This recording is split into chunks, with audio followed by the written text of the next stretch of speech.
The cell phones, good point. Oh, yeah. That's a good point. Hi, everybody, and welcome to the Community Preservation Committee meeting of April 2nd, 2013. Tonight is our public informational hearing. Every year, we're required to hold a public informational hearing, at least once a year. And that's under Chapter 44B, and this is going to be it. We're going to open with a committee meeting, and then we'll move into the hearing process. The hearing was noticed in the paper each of the two preceding weeks to tonight. And with that being said, in attendance is Betty Davidson from the Housing Authority, James Davenport from the Historical Commission, Kyle Schrader from the Conservation Commission, Paul Nelson from the Affordable Housing Trust, Jimmy Demento from the Park and Rec Commission, and I'm Harry Locatilia. I'm from the Planning Board. Meeting is called to order at 7:33, thereabouts. And the first thing on the agenda is payment of the bills. If you just put up with this for a few moments, if I can have a motion. Motion to pay the bills? Yep. I'll second that. Motion by James Paul. Davenport. Seconded. Seconded by James. And any discussion? What, did you say yes? No? Oh, I thought you said yeah. No? We good with all of them? In that case, being no discussion, all in favor of paying the bills, say aye. Aye. Aye. All opposed? Motion carries unanimously. Great. If you would all be so kind. Let's do it short, baby. You'll sign twice. Is this yours? Thanks. Great. We're going to move now into the public informational hearing portion of our program. We'll present the town meeting recommended projects. Where are we, kids? Let's see. Let's see what we can do here. And told it's number 6. Okay, there you go. And tonight is the Community Preservation Committee's recommended projects at town meeting. You're going to see that the Community Preservation Committee asks you to reserve 10% 3 times. First for community housing, secondly for, for historical purposes, and the third time for open space and recreation. There you go. Once those reservations are made, naturally, at that point, then we get it down to the portion of the warrant articles where we recommend the projects and the appropriations for them. This year we had a whole bunch of project suggestions. Out of them, 9 of them were recommended. You're going to see them all tonight. Hell, you're going to represent them all tonight. Most of the folks. Community housing category projects. Betty Davidson, are you going to take care of this tonight for I am. the proponents? She was unable to make it. She had another. Great. Do you want this? important. Or do you want me to hit it, or how do you want to do it? I don't Do you want me to do it? No, You I'll can do just it. go next slide and you can hit it? Yeah. Does that work for you? Oh, you do this one. Sure. Yep. Are you- Okay. We would like to update the community building on Trestle Way, and if you've seen Trestle Way recently, it still needs some work. It was originally built in 1973 and now requires modernization. We host events for the residents of the Housing Authority as well as COA events and other community-based meetings. And I am a witness to the fact that that building is used a lot, both in the community and the residents of Trestle Way. The updates that she would like to do include 4 incandescent exit signs changed to LED, and that's $1,000. 34 incandescent ceiling fixtures changed to fluorescent surface mount, $7,000. 16 T12 lamps changed to T8. I wish I knew what some of these things are, but I'm not an electrician. T8, $3,200. 32,000. I'm sorry. No, that's right. 3,200. Replace 2 entry doors. 4,500. Additional interior door, $500. Repair exterior railing for $1,000. Replace entry floor, $5,000. 2013 request for family housing, and that is their unit down off Jewett Street.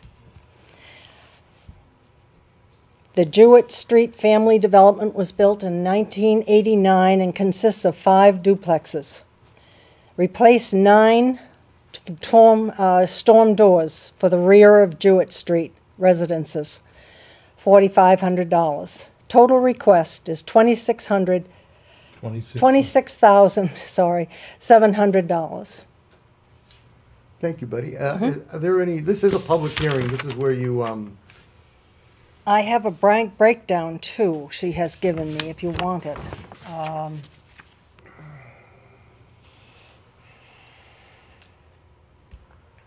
Last year, the CPC funded the HVAC replacement in the community building. The award was for $63,000. The work is complete and came in under at $54,888. $888,000. The second part of the request is for storm doors for the rear of the unit on Jewett Street. They are originally installed in 1989, and the back doors have rusted in all of them. If there's any questions, I'll try to answer it. If not, I'll get the answers. oh, doesn't look like there's any questions, so let's move on. And we'll move to the Affordable Housing Trust Grant, and that's gonna be done by Paul Nelson. Right. Yeah, I actually. Let me know when to. Next slide. Oh, okay. Basically, Oh, you missed I went one. too far. Yep. Sorry. Our mission is really to make the housing production plan that we had done a couple of years ago happen. That's what we're all about, the Affordable Housing Trust. And basically, one of the things that they came up with was the fact that there are very few rentals in Georgetown. And one of the things they also noted was the fact the rentals, by and large, if you look at Longview, are very, very expensive. And so over the last year, we've been doing a number of things. The first thing was like maintenance. We had 2 affordable units that needed to be refinanced. They were actually sold, and actually we had to buy them down to maintain the affordable deed riders on them. So we did that, and then we've been going through the throes of getting involved in the rental assistance program, and since we were all neophytes in the area, it's taken a while. And we are getting there now, and that's, we tend to get our money in block grants from the CPC. We don't get it on a project basis, mostly because the projects are not like building a barn or building this, or they're more ambiguous than that, because you're dealing with things like how many people will actually sign up for a rental program, what will their subsidy need to be. So you don't have hard numbers to deal with. You have concepts, and you have to try to apply your funds to make the concepts happen. And then the other thing we want to do is, assuming that the rental properties are not adequate, we clearly need to be able to create some rentals in town, and that should be an interesting thing to do. One of the things we have as an advantage in the Affordable Housing Trust is we have the flexibility of being able to execute a transaction anytime during the year. So we have money, and we're just like a bank, or similar to a bank. If we have a good deal that comes up on a property, and we have the money to do it, or we have a partner to leverage with, we can make it happen. So, next slide. This is the top part of the flyer for the Affordable Housing Trust Rental Assistance Program. And as you can see, the idea is to help people out that are renting in Georgetown. And even though if you look at the median family income in Georgetown, it's pretty high, that doesn't preclude a sizable number of people being in a state where they actually need help. And in fact, if you look at it, most of the people that are requiring assistance are single-parent families and things of that nature. And by and large, they will need some help.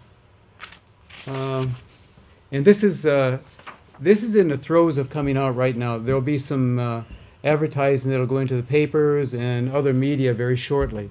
I think you'll all have more detail on it probably within the next month and a half. And we expect it to be going in May. We expect to be able to help people with their rents by May.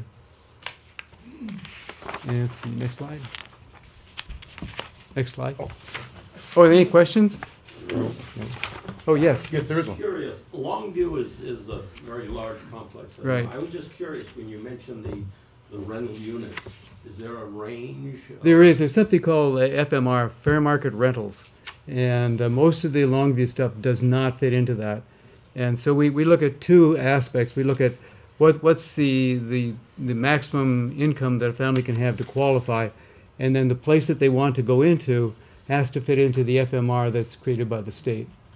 So there's some criteria that have to fall together. So they're not all affordable units? No, they're not. Okay. No, in fact, Longview, I would say almost categorically none. So, and what we want to do is leverage our block grant to create additional properties. We're going to do that in a number of different ways. First of all, like I said, we are all pretty much neophytes in this area. So one of the things we have done is we own part of the agent, and he's coming up to the planning board agent. He's coming up to speed like we are. We also have coastal, I think it's coastal housing, something like that. It's a woman that actually has been doing this stuff for a long time. And so she's working with us. She's designing all of the application forms, and she'll be actually vetting the applications as they come in and passing them on to the Affordable Housing Trust. We've also worked with some of the other boards, specifically the conservation people. Steve and I sat down and we went through a bunch of the properties that exist around Georgetown that might be available for construction of affordable rental. And that's very helpful, because sometimes you can actually take CPC money from two groups and add them together and end up with a win-win on both sides. We also, one of the things we run into is that there were 5 of us on the board, 2 of them were selectmen that have 0 spare time. And so what we really needed was more boots on the ground. So we actually had the Affordable Housing Task Force reestablished, and that's going now. So there's only 3 on the task force, but that'll be expanded to 5. So we expect to be able to do more once we have people that have more time. And again, the last point is just, again, what we're really good at is being able to execute anytime we need to. Like we helped out with Trestle Way when they needed $10,000 and CPC wasn't around. So, and one of the things we were doing, which is not up there, was that we are looking to establish some relationship with some nonprofit developers as we create these rentals. Any questions? Wow. Either you're really impressed or don't know what I'm talking about. Okay. Next slide. I think that's it. No, that's it. That's the final slide. Now we move on to the historical category projects, and the first one is the Central Fire Company Historic Preservation, and presenting tonight will be Rusty Recca. Rusty, come on up here and, I guess I showed up just in time. yeah, timing is everything. Yeah, I guess. How are you? Real well. How you doing? I'm well, thank you. Why don't you tell us a little about the historic preservation for, What we're looking to do is we're looking to build we have a number of artifacts, if you will, that have been collected over the years.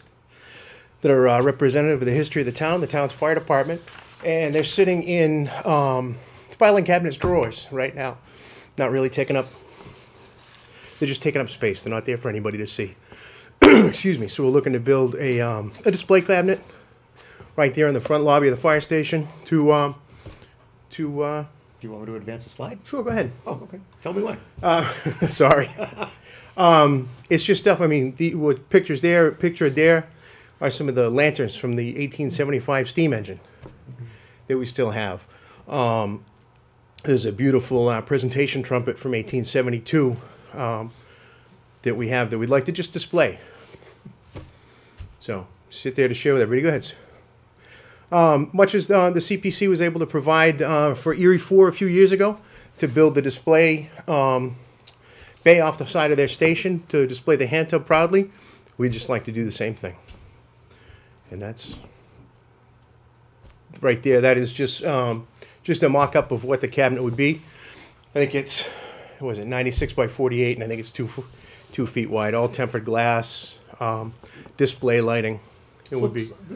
Can I just interrupt? This looks Sure. a heck of a lot like some of the cabinets that were built for in the library for display of the muskets and were they muskets? Yes. Ed, I'm sorry. They were Yeah, there are muskets? some.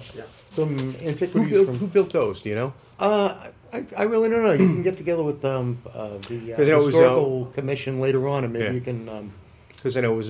find out when you go to bid for Yeah. this. Well, thank you very So, much. there you go. Are That's there it. any questions Any from the questions? audience? So first, any questions? I guess not. Thank you very much, sir. Thanks. And the next in line is the Brocklebanks Museum. Presenting will be Rick Detweiler from the Historical Society. Hi, Rick. Good, how are you, Harry? Real well, real well. Tell us about the project. Let me know when Okay. you want me to advance the Good, slides. yeah. 'cause We have a series of slides here to illustrate what I hope a lot of you are already familiar with, which is the Brocklebank House Museum, which I consider the place where Georgetown started. Everyone hopefully here knows that Samuel Brocklebank lived on the site in the 17th century and was actually killed in Sudbury by the Indians during King Philip's War. But the house itself has remnants of that first period house in it. So it's an extremely significant landmark, and it sits on an unsound foundation. And over the last few years, you may know we've put in the work on the roof and getting the exterior tightened up. But when you see these slides, and you can go to the next, tours, by the way, are given every year to the school children from Pembroke School, and they're coming through in a few weeks, very shortly. So we want to keep the house safe, and you'll see why in the next few slides. There's a lot of artifacts in the basement. They are just being stored in a jumble, and you'll notice one little sign on this slide of the oil burner diagram. Well, in fact, the oil burner and heating system in the house is disconnected and non-functional, and it's a bunch of oil heat steam pipes that are restricting headroom and disconnected, so they're obsolete and need to be removed, along with all these artifacts that need to be carefully cataloged and sorted and stored off-site. Next. And the worst part of it all is the bulge in the front foundation wall, which has come in almost a foot, probably since they started doing the construction work on East Main Street.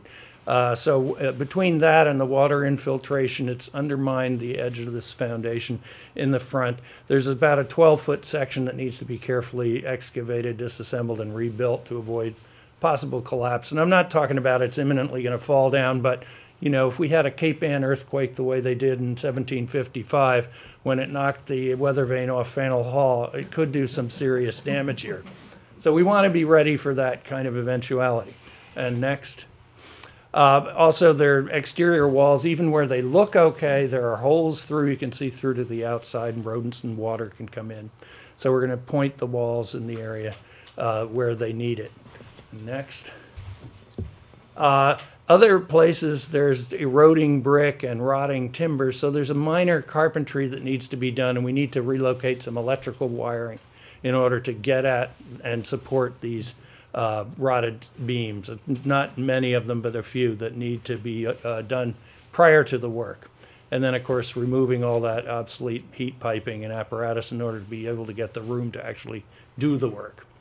Next. The missing steps is a great surprise to people. The stairs that come down from the kitchen are very weak, need reinforcement with carpentry work, just minor carpentry, but at the bottom you'll see the 2 cinder blocks are not quite an adequate stair landing to the next room, and on either side of that shaky stone wall that also needs repointing, there need to be some new steps installed just at the bottom. Next. And on the outside, in the front entry, it looks great, but if you look closely at the foundation, you'll see leaning underpinning stones. The cut granite actually leans out beyond the face of the building in several places so that it's catching the water and diverting it into the structure. So they need to be removed and reset properly in order to drain, and in conjunction with the fixing of the bulge, that'll be done too. And the next. What looks the worst, but fortunately is not carrying a lot of weight, is the collapsed area in what is popularly known as the slave hole, which is really an inner corner of the foundation under the kitchen and the rear L. And that area has collapsed within the memory of GHS board members. It needs to be rebuilt for structural and safety reasons. Next. And you get another view of that same corner. So that corner has toppled down over the past 20 years or so. Next. And then finally, we've got some eroded bricks in the bottom of several walls that are not serious structural problems, but they do need to be addressed before they become worse.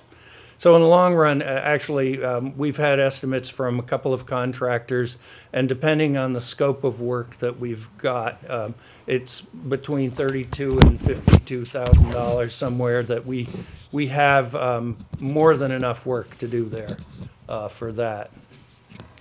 Okay. I think that's the last slide. Yeah, that is the last Yep. slide. Thank Thank you you. very much, Rick. Okay. Just Oh, if Are you'd like there any any questions? questions. this is a hearing. You have the right to ask questions. One thing that Rick is well aware of, years ago, when they realigned that street right on from the museum. Urban Phase 2. Heck of a lot, yeah. Yeah, the vibration. A lot of vibration for these enormous trucks that went by, and cement trucks and everything else during the construction period. So a lot of that, I think, is responsible probably for that buckling wall. It is, and in fact, I was working on the Central Artery project downtown with the Project Conservators, and there was a building in Hudson Street in Chinatown. The whole entire facade, due to the vibration, actually fell off. And we're hoping to avoid that here. Unfortunately, the vibration isn't quite as bad as it was during construction. But that's the reason you address these things before they happen. There was a church that split while I was working out there. One of the walls, the altar actually split. Oh, The wall that held the altar. Yeah. Well, you start messing with the ground. And, Do you anticipate, once the repairs are all done, any additional tours other than school kids? Just, I mean, I drive by it all the time and it's just always Oh, closed and yes. they accept like Our during president, Chris Comiskey, is the one who can address that if you'd like. We're open every Sunday during the summer from 2 to 5. Oh, And we're also open for special tours at other times by appointment. And we're hoping to promote a lot of visitors this year. okay. And I just wonder if, like, Yeah. in anticipation with all these repairs, Yeah, it's a pretty we- big job if you're, gonna open it up more.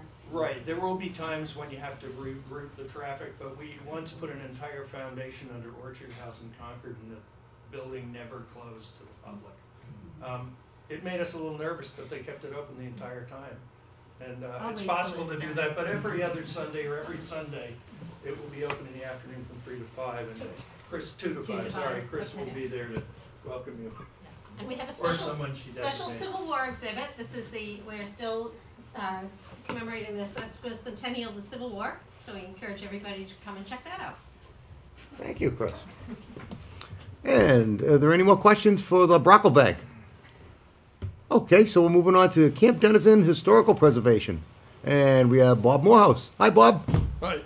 I'd just like to say, if you need some stones, I've dug some out of my field. You're welcome to them. We have a good supply of in Georgetown. Okay, Bob, this let me is know a- when you want me to advance. Just say. This is a request for $60,000 to finish up projects which are ongoing at Camp Dennison. We started out with $75,000, which we thought was enough. And to date, we have done all the engineering for a cost of around $12,000. We installed a septic tank for $22,000. The stairway leading to the waterfront on Baldpate Pond has been replaced with granite steps. And the culvert taking the brook under the road leading to the lodge has been replaced. There's additional work to be there. There's around 400 feet of fencing for safety, guardrails, and erosion control that has to be done. In addition to that, there are some other projects around the lodge. This is a good picture of the lodge here. It's a 2-level building with a manager's apartment. The downstairs level is located in a gravel bowl. And generally, any water which runs around it goes into that bowl and into a dry well in front of the garage doors. And generally, it can take care of that water. But when we have intense rainfall, it floods in the cellar next. One of the problems, or one of the biggest problems, is runoff from the roof. It collects and seeps through the cracks in the foundation and into the cellar. So we need to put gutters on that roof and redirect the flow next. On the back side in the bowl, the water gets trapped in this little corner. And in the wintertime, when the ground is frozen, it doesn't infiltrate. So that also flows into the cellar. And during very intense rainfalls, we've had a few, you know, where you get like 6 inches. We've had 6 inches of water all through what we call Smokey's Den and downstairs. So we want to put gutters on the front side, this side, and then right here we want to put in a dry well to increase the infiltration. It's all beautiful gravel.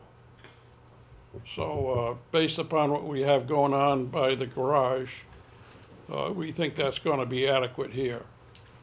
All right, next.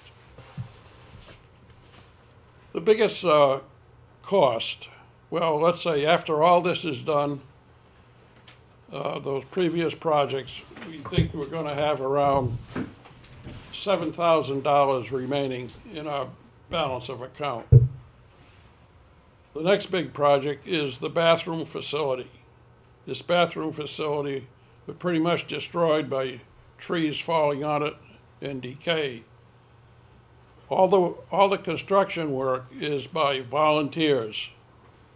Next. This is what it looks like today. It's been completely renovated. It's structurally sound. The plans and the work performed to date have all been approved by the building inspector and the wire inspector. Next. We're ready to put up the sheetrock. We have our rough wiring in and our ventilation system in. So this is our next project done by volunteers. The biggest cost, however, is the plumbing. We grossly underestimated the cost of the plumbing. Based upon work in the main lodge, we were able to use PVC for plumbing. It has a residence in the lodge, and the building code says if you have a residence or a motel, you can use PVC. But if you have a bathroom and nobody sleeps there, you've got to use cast iron and copper. And the cost of that is 4 to 5 times PVC. It's horrendous. It's an example of the government causing a problem and not solving a problem. And the code needs to be updated and changed. However, we're stuck with cast iron and copper. So we've had several plumbers down there, and we worked on getting that done, hopefully within this year.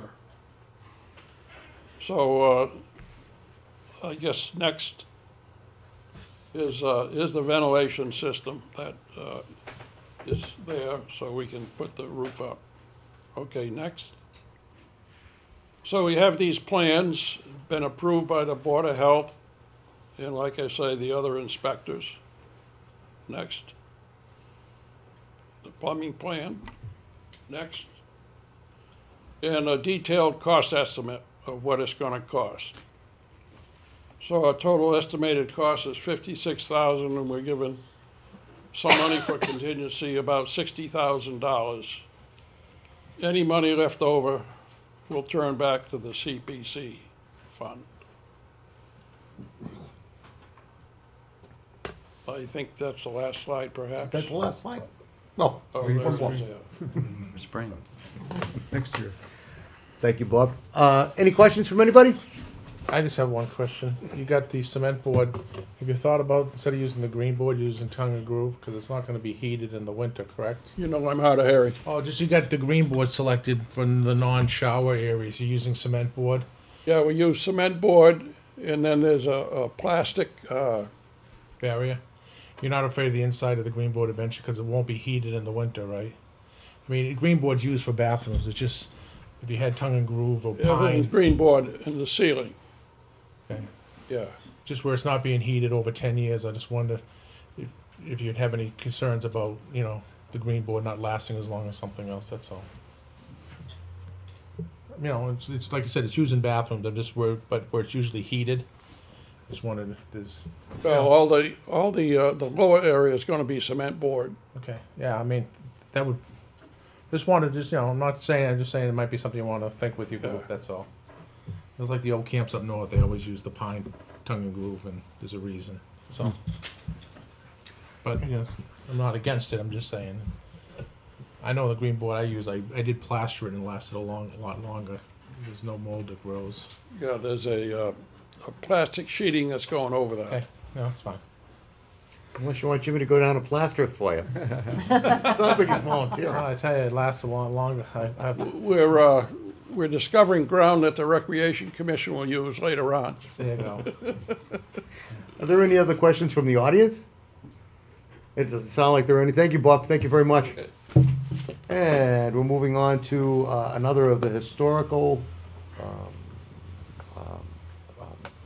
category projects. This is the digitization of annual reports and records, and James Davenport's going to present this, I would assume. I don't see the chair of the historical commission out there. No, on behalf of I think it the, falls to you.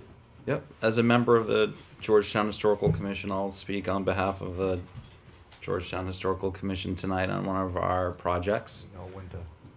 Yep, sure. So this title of the project is the Historic Preservation Proposal of the digitization of the annual town reports in Adobe PDF format or any other electronic copy that is acceptable to the Georgetown Historical Commission or anyone who's actually going to be leading the project with us at the library.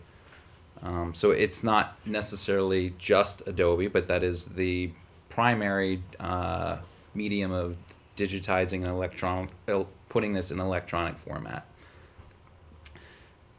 So just to give a little background of this proposed project, this will be putting all our town records from 1838 back, and it is a $15,000 proposal.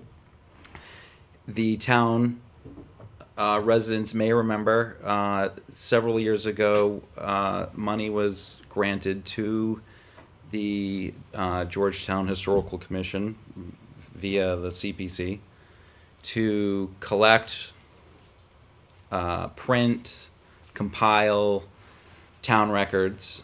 This is actually the act of digitizing them. Also, the town might remember or recall other projects where we've digitized town documents, artifacts, letters, etc. Again, this is a very specific scope it is preserving and digitizing our town records.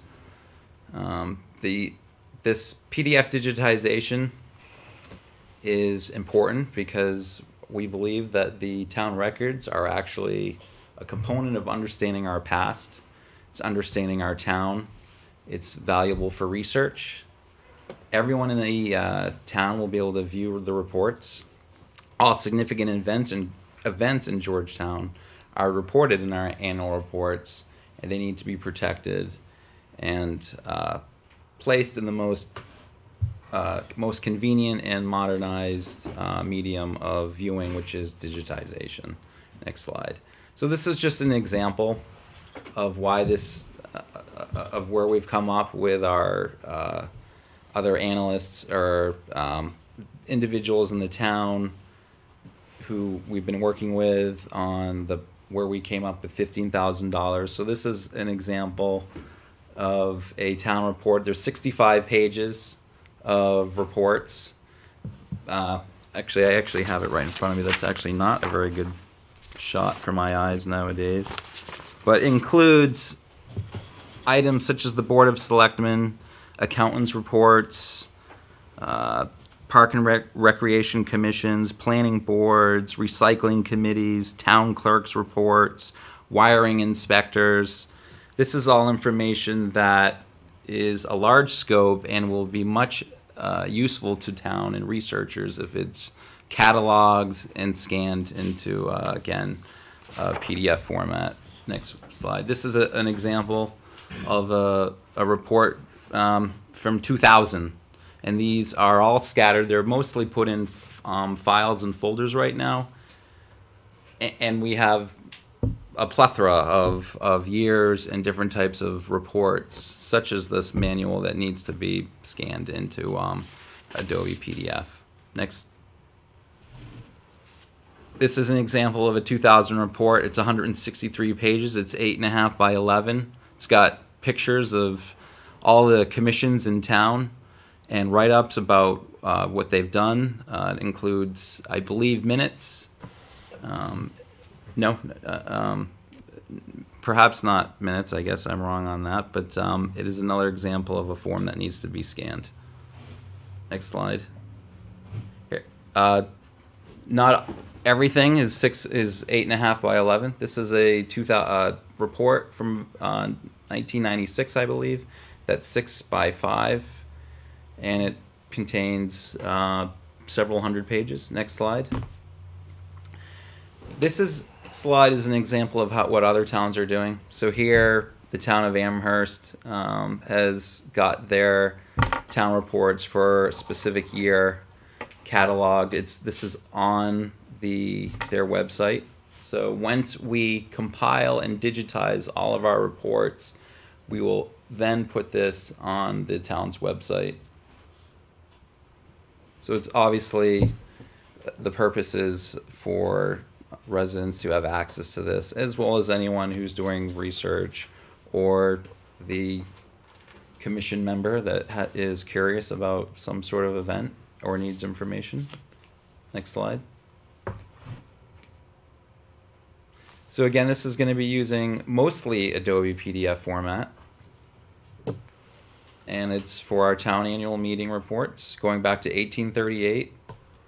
It's going to be much more easier to find these, other than the spending hours and hours of trying to find archived pictures, information, etc. When you say searchable documents, you mean does that mean character recognition? Yes. Yeah. It's going to be, yeah. I don't actually have the prototype of what the library is using. Right. Perhaps I can find that out. No, I mean, I went into the libraries and you hit Harry Murch Park, for instance. You get every article that is ever put in town record about Harry Murch Park. And so in the newspapers. In the newspapers. Now you'll be able to do the same thing. You'll be able to put Harry Murch Park and all the Warren articles from whatever, and you'll be able to find every Warren article that referred to Harry Murch Park. Right. So it really helps. You can put Park and Rec. You can put Historical Society, whatever. So it really is useful. I've used the one in the library 3 or 4 times, and it allows you to, find out good information and bad information, so, you know what I mean? Yeah, I mean, for example, most of Georgetown Historical Commission projects, for example, our Union Cemetery or the Harry Murch Park that we've recently done, or various information on our projects are manually compiled. Sure. And I mean, it takes hours to gather information, and then to actually have to send it to members, other commissions, other analysts or consultants that we've used. We're basically doubling the process. So this will cut that down a lot. I mean, just for record, I mean, 10 years ago, we were given a list of all the bylaws about American Legion Park, but we've kind of lost that list. So there's been, many bylaws that have changed over the years, and it'd be nice to have a list of all the warrant articles and bylaws referring to a place, just so you know. I mean, some of that information is just getting lost, or you're getting it all by the word of mouth by Ed or some of the historical society. Then you got to believe them and go look for it. And Yeah.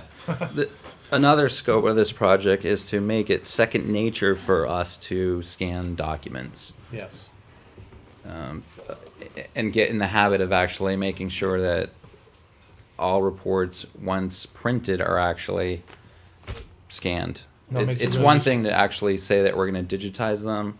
It's another thing to actually make sure that they go into that medium. A lot of reports through the various years were actually never even either kept, or maintained, printed, etc. So this is actually going to hopefully also be a precursor for the future, that this is going to make it second nature. Does this funding, Question down here. does this funding Sure. include upkeep and maintenance? Because obviously Adobe PDF changes almost daily, there's new versions coming out. I mean, in terms of, we look at technology now, if we looked at software 15 Sure. years ago, it wouldn't even run on a modern computer. So, I mean, is that factored into the project? Or in terms of upkeep?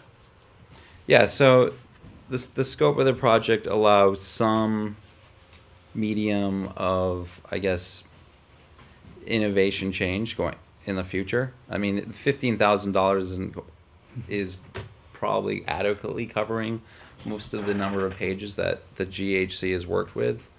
I mean, you can never. I don't know exactly what balance or the delta of the 15,000 is reserved for.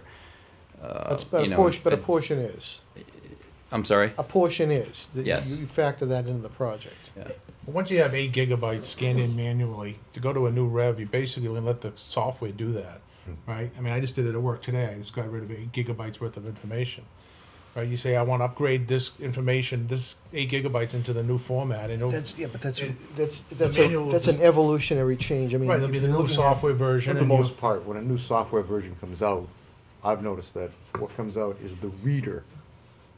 Naturally, the writer is also changed when it's Adobe Creator, but the reader is what usually changes. And 9 times out of 10, aside from cosmetic changes that sort of just move everything around and make it a little bit prettier, what's really happening is allowing it to block scripts that can be inserted in. Well, but you're talking about changes from month to month. I'm talking about in long terms of changes over years. The software changes significantly. 20 years ago. Usually it's backwards compatible. 20 years ago, Not always. Adobe didn't even exist, really.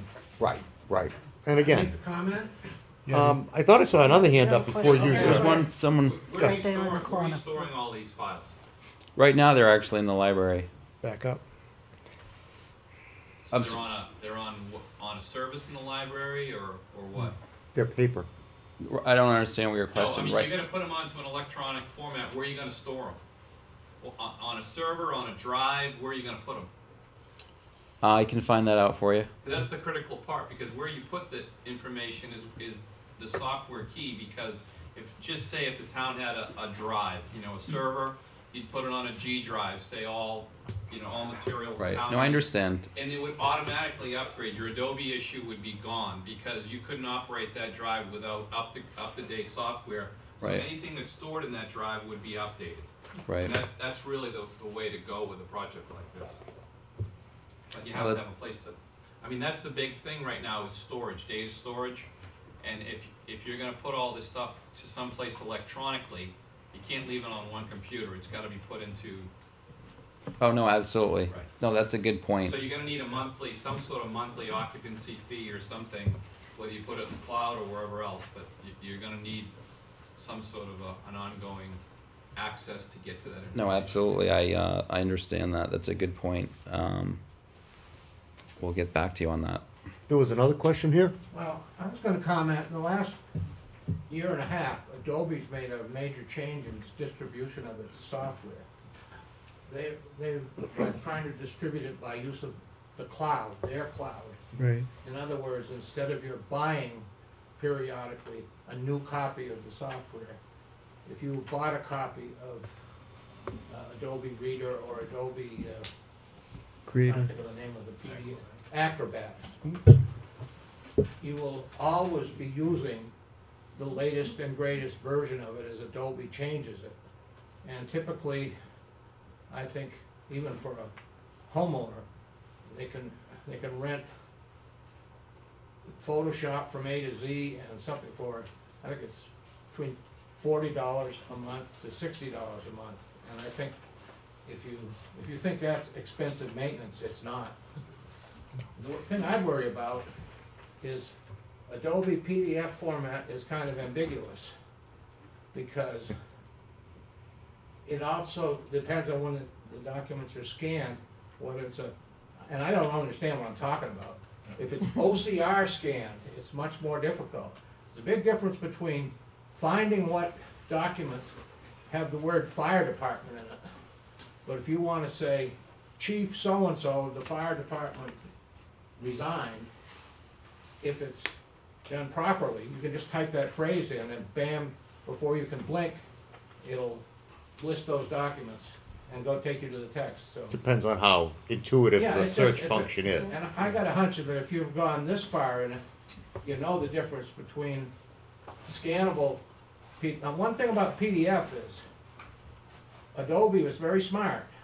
You can put things in a PDF format. Try to modify one of those. You can't. You have to scan it somewhere else and then modify it. Yes, please. I want to add to that. I'm in this industry, so what Jimmy was saying was, can I enter in Harry Murch Park and I'm going to see its hits and all the documents?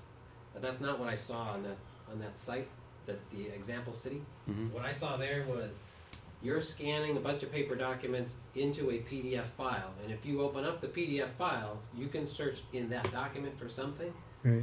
and that's it. And it isn't what Steve is talking about.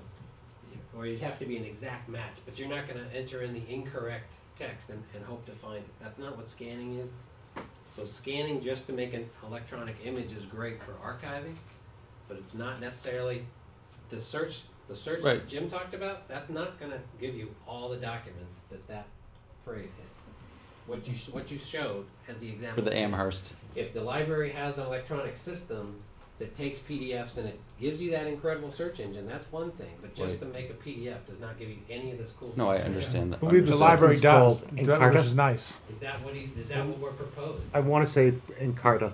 Actually, it's open-ended, the way the warrant article is technically worded. It leaves it open to the historical commission to make a final determination as to the best methodology that they would use.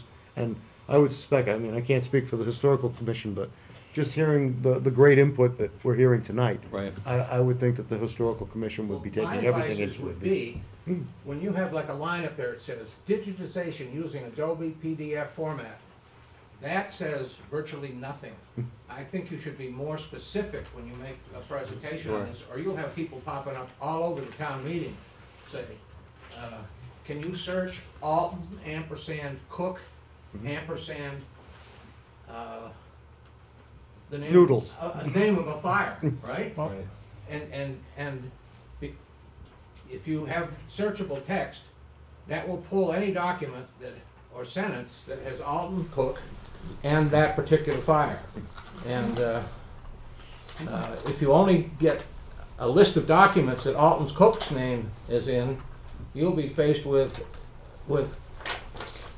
probably downloading the PDF and going to the Acrobat Reader and using the marginal thing that will search for Alton Cook, and you can say, it's in there 7 times, and you go through them one at a time to find out where it is, which isn't getting you very far.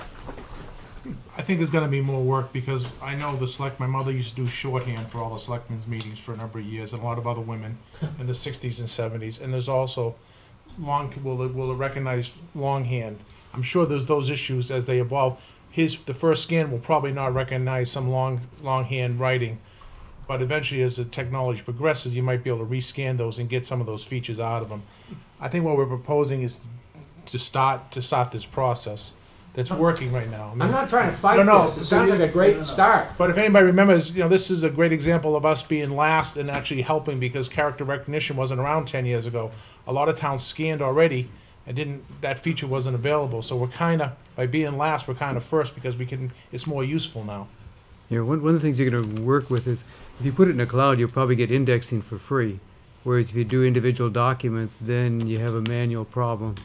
So there might be an incentive to use a cloud, Right. even though that means you're at the mercy of somebody else. Right.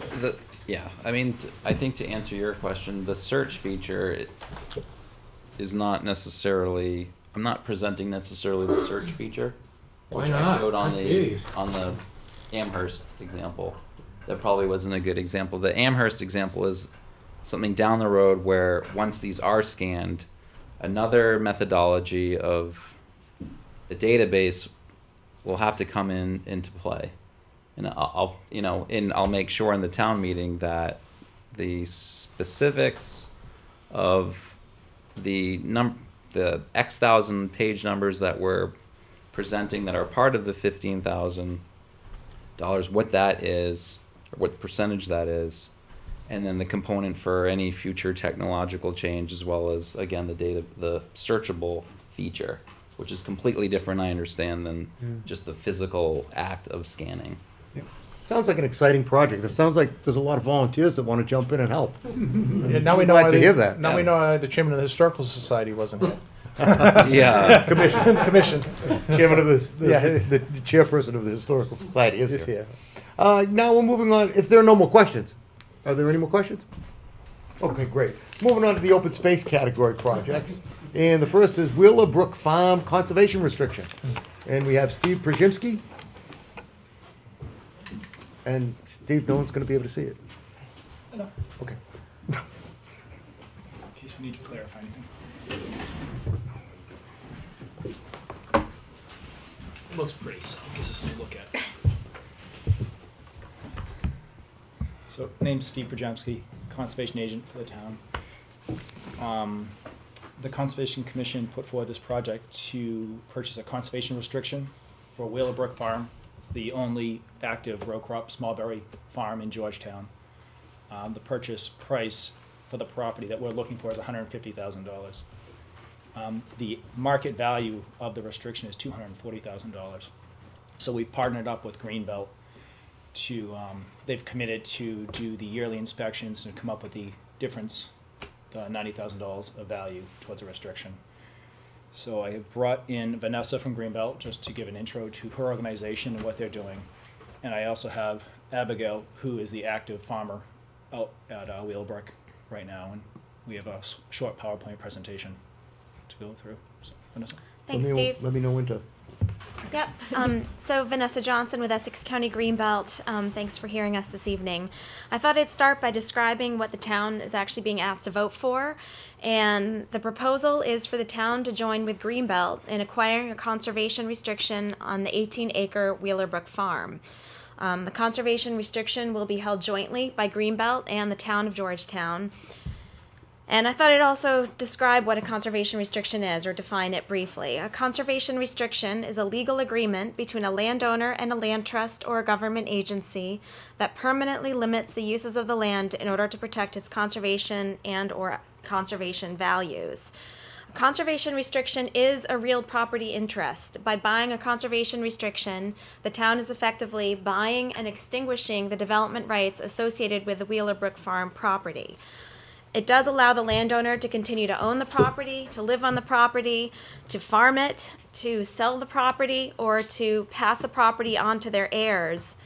But no matter who owns the land, it will never be able to be developed, and it will always be preserved and always be available to work as a farm.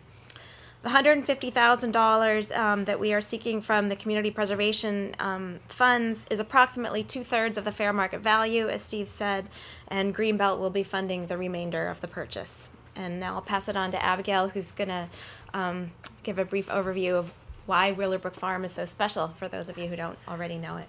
So I'm Abby Langsner. I'm the current farmer and granddaughter of Bob Morehouse. So like Vanessa said, I want to share with you what makes Wheeler Brook Farm Georgetown's community farm and what makes it such a special place to preserve. So we'll start with the farm mission. We work to provide the local community with sustainably grown farm fresh produce, while also endeavoring to deepen the connection individuals and families have between the crops in our field and the food on their table.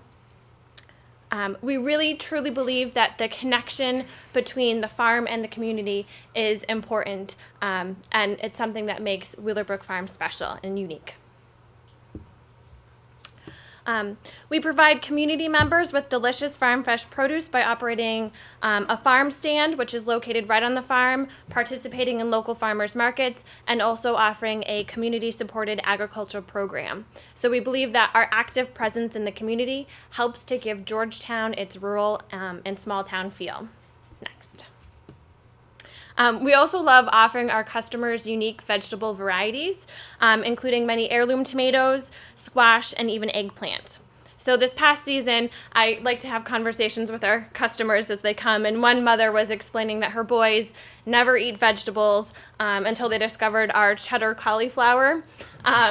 So those conversations are conversations that are really important to us, the farmers of Wheeler Brook Farm. And this year I've already planted, extra cheddar cauliflower just for those boys. So it's those conversations and connections with our community that really make Wheeler Brook Farm special. There are no other farms in Georgetown that invite people to come onto the farmland, have conversations with the farmers, and really see how their produce is being grown. Next.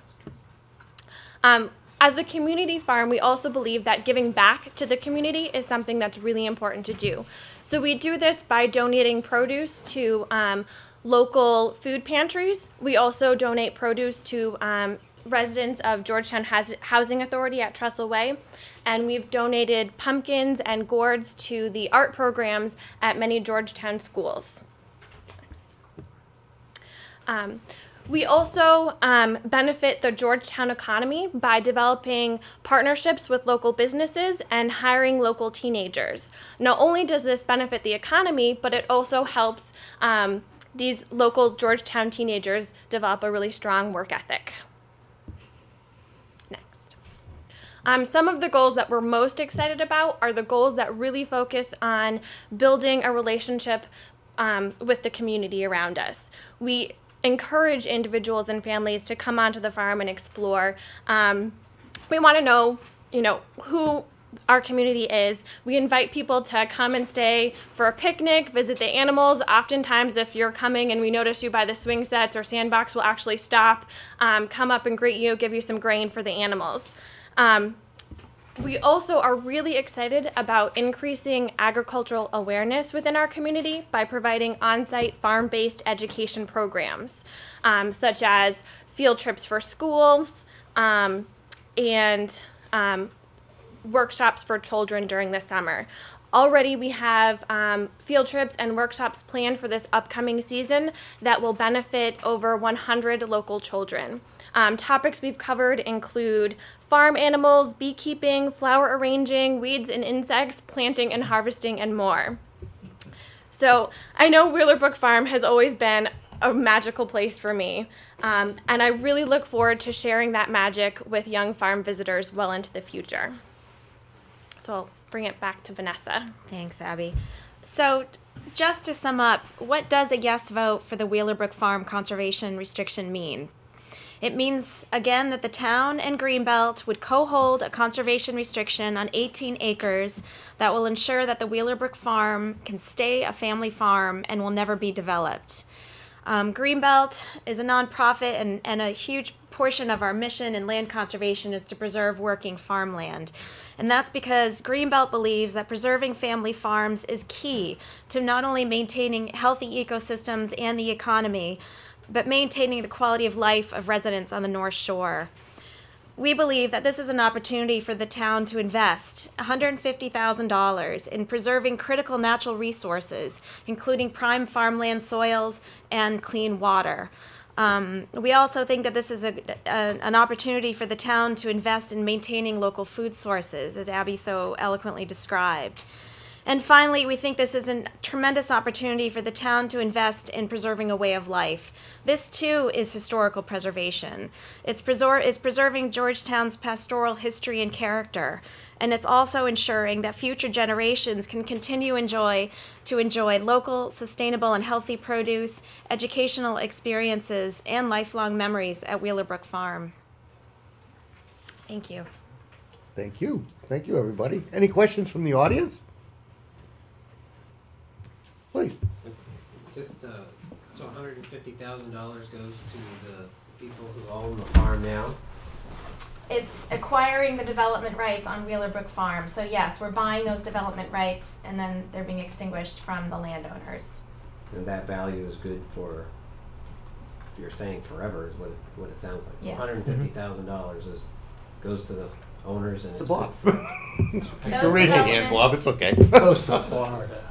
Those development rights are then eliminated forever through that $150,000.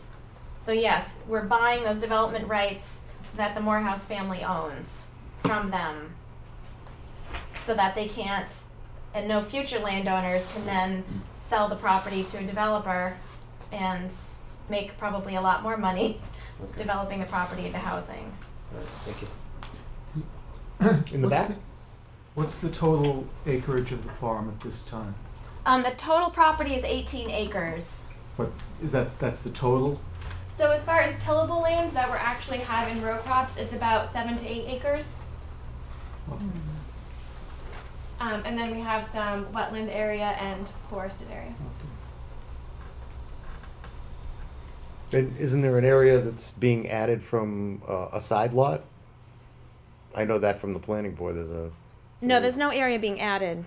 It's all under 61, both parcels. Oh, I thought there was an A&R being requested for the second lot on the side that's being. That's divided. not included in That's the not yellow inclusive? lines, no. Okay. Okay, I thought it was. No. In the original. No. Okay, my mistake. Are there any other questions? And if there aren't any, well, thank you very much, and let's move on to the next. The next one is the high school field project. As you can probably figure, we're now moved into the open space and recreational categories. Thanks, folks. And the next is the high school field project. We have Mark Perry and John Pingree from the Synthetic Turf Advisory Committee, along with a gentleman from Bill Seymour. Bill Seymour from Gale Associates. Gale Associates. Good evening, sir. Right. Okay, so we're No here one can today. see that, by the way. What's that? No one can see that. All they see is this. This is all the. Oh, we actually have that in a graphic. I can see that. That helps. So we're here today because the laws have changed. Last spring, SB 90 was passed by the state legislature, which allowed CPC money to be used to renovate, I guess would be the word, to renovate existing facilities. It does not, however, allow any money from the town to be used to buy the synthetic turf. So that's where we have a cooperation and a partnership with the Georgetown Athletic Association to procure the turf, and the town will do the renovation itself, drainage, lighting, stands, curb cuts, stuff like that. All the stuff that's infrastructure work will be done by the town. We've been through a long process. Mark and I, in particular, have been to the selectmen for their support, school committee for their support, finance committee for their support, and then finally to the CPC for their support.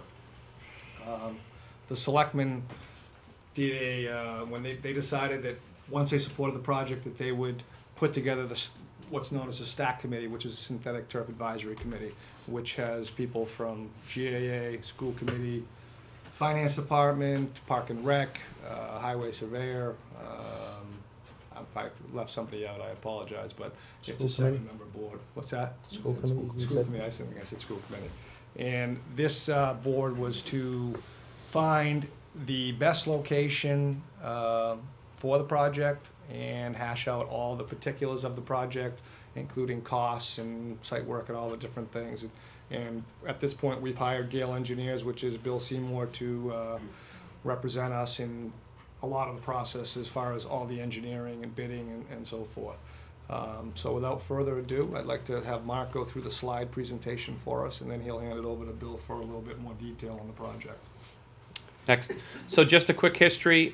GA has been working with Park and Rec and other organizations in town since 2008. The GA Athletic Association has probably doubled in size with participants, and also the GHS, the high school, have added lacrosse and numerous sports. So our athletic programs in town have close to doubled in utilization, and since 2008 we have not added any field space. Working with Park and Rec, we approached all usable or capable land in town, 5 acres or over. We just did not come across any properties that were able to be acquired. So we started the process of working on existing fields and upgrading existing fields.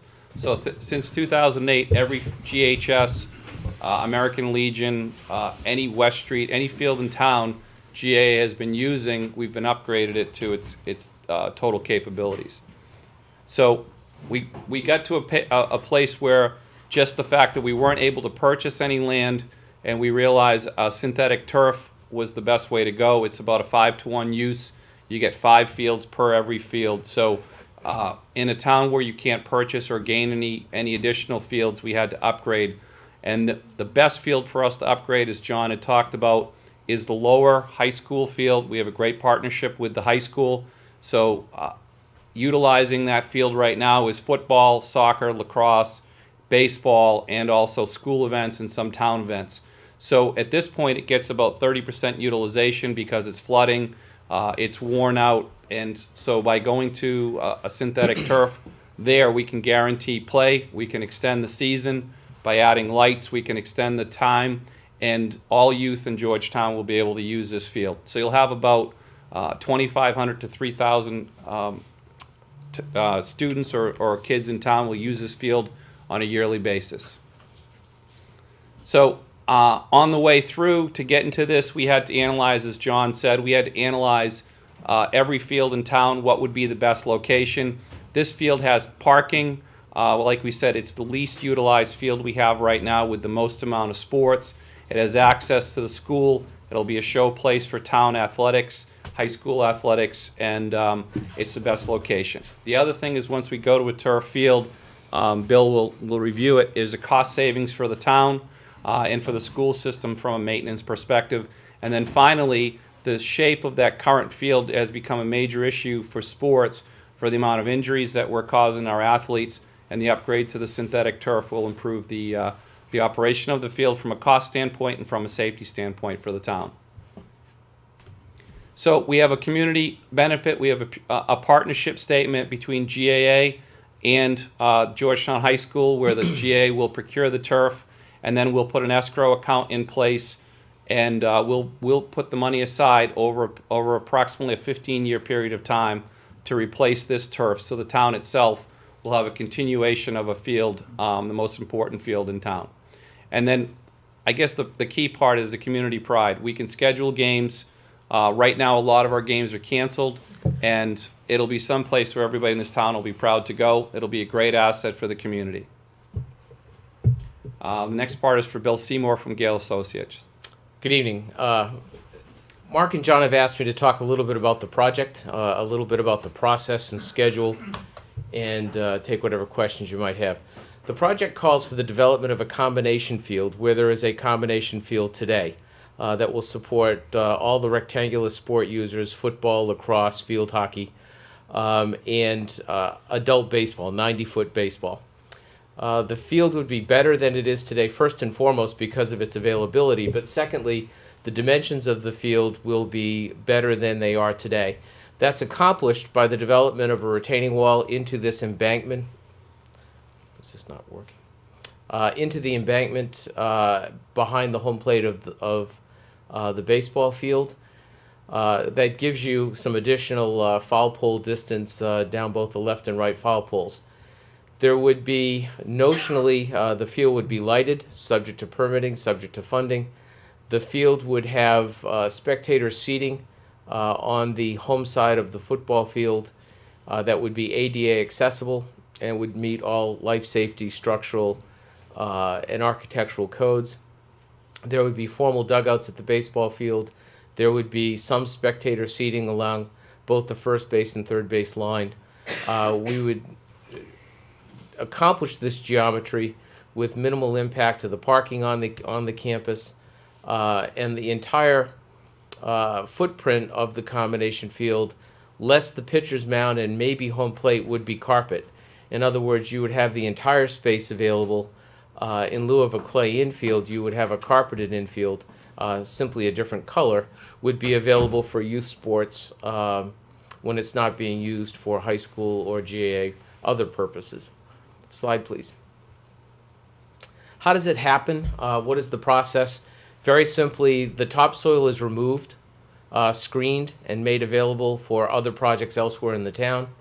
A concrete anchor curb that defines the perimeter of the combination field is cast in place, that sets the edge of the field, anchors the fencing, and anchors the infilled synthetic turf carpet. Under drainage piping is installed typically every 15 or 20 feet, and I do want to emphasize the field has not been designed yet, and every field is different, but the under drainage would allow for the all-weather availability of the proposed field.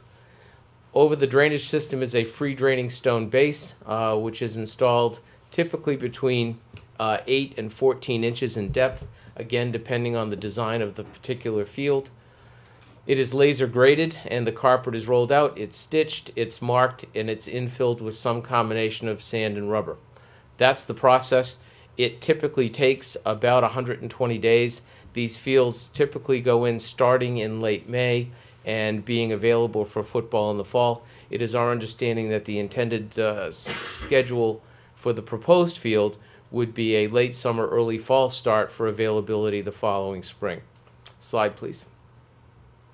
This is the field in profile. One of the things that you notice, in addition to the drainage piping and the stone, the carpet is sloped at a less of a grade. Typically, natural grass fields are sloped at between 1.5% and 2.5% to allow for lateral storm drainage. These fields drain vertically, and as a result, they could be concave in shape and still drain. We still crown them at about 0.5% because spectators are used to observing kids playing on a pitched field. Kids are accustomed to playing on a pitched field. But the fact of the matter is these fields do drain vertically, and as a result, they afford a great deal of stormwater recharge into the underlying substrate, which is certainly environmentally advantageous as it recharges the aquifer below the field, as opposed to running off into the parking lot or a closed drainage system. Slide, please.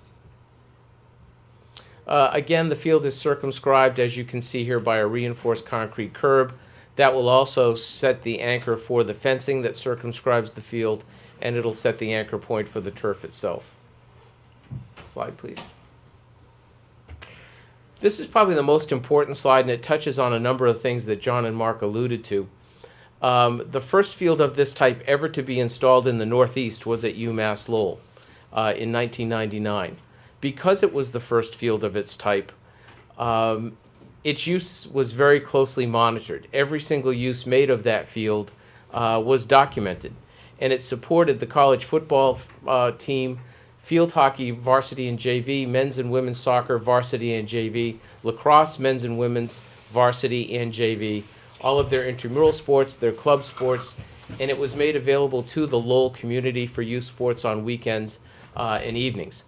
Summer camps, coaches' practices, captains' practices, clinics, baseball, and softball, when the baseball and softball facilities in the spring weren't available because of weather. A perfectly well-maintained natural grass field can accommodate about 225 to 250 scheduled events per year. A scheduled event being an hour and a half to 2 hour practice or game by a competitive team. The field that is proposed for replacement had much less availability than that because of the way it's built, because of the way it's drained, not so much because of the way it's maintained. The town makes a good effort, the school department makes a good effort to keep it maintained, but in reality it's well below 200 events per year. An infill synthetic turf field based on its all-weather availability and assuming it's lighted and assuming that it's scheduled aggressively can accommodate, in the case of UMass Lowell, between 720 and 750 events a year. That's the multiplier that you're purchasing. That's why you do synthetic turf fields, for that purpose. Slide, please. A lot of folks question safety. There's well-documented comparisons to natural grass and to your father's AstroTurf, synthetic turf fields. Obviously much, much safer than AstroTurf, knitted nylon carpets. And the conclusion of most sports medicine officials in journaled articles, in juried articles in medical journals, suggests that they are every bit as safe as a perfect stand of natural grass and much safer than the typical stand of grass that you're playing the Thanksgiving Day game on in the late fall after the root zone's essentially been broken down. Slide, please. Maintenance savings. This slide talks about the typical Massachusetts public, what we call the A field, where you play football and soccer in the fall, where you play lacrosse in the spring. In a typical Massachusetts community, and we've documented this in at least a dozen different communities, really peeling back the onion and looking at how the field is being maintained. You're cutting it at least once a week. You're striping it at least once a week. You're fertilizing it about 3 times a year. You're doing a pH adjustment with lime about once a year. You're aerating it, top dressing it, overseeding it. You're doing the line markings weekly. You're watering it a half inch to an inch per week for about the 20-week irrigation period. You're winterizing the irrigation system. You're de-winterizing the irrigation system and keeping it in good repair. That's a lot of operations. That costs the typical town, and the numbers that you're carrying in your pro forma are conservatively less than this, about $28,000 a year. All of that goes away with your infill synthetic turf field. With your synthetic turf field, you get a groomer. It's pictured in the slide. You tow that groomer with something that you already own, a yard tractor or a pickup truck, and you use that groomer 3 or 4 times in the spring and 3 or 4 times in the fall to fluff up the fibers and level out the infill, particularly in the areas of gold mouse. A very, very different, much more environmentally sensitive maintenance methodology. Slide, please. A lot of people talk about the environmental advantages or disadvantages of infill turf versus natural grass, and we should note that the proposed field is very proximate to an environmental receptor area, a flagged wetland. But they are environmentally sensitive. Managed turf, managed grass is not environmentally friendly. Lots of nitrogen, lots of phosphorus, lots of pH adjustment, lots of groundwater withdrawal for purposes of irrigation, much of which is lost to transpiration. Lots of small, inefficient 2-cycle engine operations, cutting, striping, and aerating, and top dressing and overseeding. Again, and probably the most serious environmentally disadvantageous aspect of a natural grass field is after the root zone breaks down in the fall or late spring, and you get a lot of sedimentation and erosion into the watercourses and adjacent wetlands proximate to the field. Again, all of that goes away in the instance of the infill synthetic turf field. The one detriment, I think, as it relates to the synthetic turf field is the cradle-to-grave aspect, the fact that you do have a manufactured product that uses raw materials that, given today's technology, is recyclable, but right now it's not cost effective to do so. Hopefully by the time your field comes ready for replacement, those methodologies have been improved, at least in terms of their cost effectiveness, and even that negative can be turned into a positive. Slide, please. We've talked about all-weather availability. Again, another strong reason to consider doing the project. They can be plowed. They are routinely plowed. They can be played on in a significant rain event without standing water. You can use them as you choose to use them. Slide, please. That's a quick overview of the process, the products, the advantages, the environmental and safety implications. And I do want to say that baseball is a very growing trend. When we did the UMass Lowell project 11, 12 years ago, it was all about rectangular sports. Over the last couple of years, a lot of communities have incorporated baseball into their synthetic turf program. This is the field at Dartmouth, which recently went all synthetic to include the base paths, the infield, and the home plate area. The only thing that's clay in that photograph is the pitcher's mound. Slide. Questions? Are there any questions from the audience? I hear a question back here. Sorry, I have a lot of questions. Please ask them. This is the hearing process. What effect will this have on the usage of the West Street fields? It'll reduce it. Right now, one of the big issues that we're having is a high school varsity boys, girls, JV games. If the lower field is flooded, those games get moved, and it's usually 2 o'clock in the afternoon onto West Street, and that means GAA 4th, 5th, 6th graders get pushed off. So this will eliminate the use of West Street from the high school process. The other thing that this will help is by moving whether it's high school football practices onto here, lacrosse, baseball. Again, we'll use this from 3 to 9 o'clock, Monday through Friday, 7 o'clock in the morning on Saturday till 9 o'clock at night, and most of the day on Sunday. We'll be able to take usage off of every field in town. But this will really reduce the use on West Street. On Saturdays now, the high school in the fall, for example, plays football at home every other week. Those games are going to go to Friday nights, and that means this turf field will be open all day Saturday for GAA type games. So your U12 and your U14 teams that are playing on West Street now that need a full-size soccer field will be able to come onto this field. So also in the fall, in the spring, the lacrosse team is struggling as well. And they're using Pembroke, they're using the upper field, they're practicing on West Street. They'll be able to come onto this field as well. If you've seen some of the fields that are up there, we've basically, between the high school sports and the youth sports, pretty much run the grass off a lot of the fields in the town because they're so overused. I was up at Pembroke today. We were trying to do a girls lacrosse practice up there and the high school went up to the Pembroke field, and it was in awful, awful condition. Awful. So it sounds like, could you put a broad percentage figure on how much it would relieve West Street? The intention is that we would want to take a field every year and try to rest it.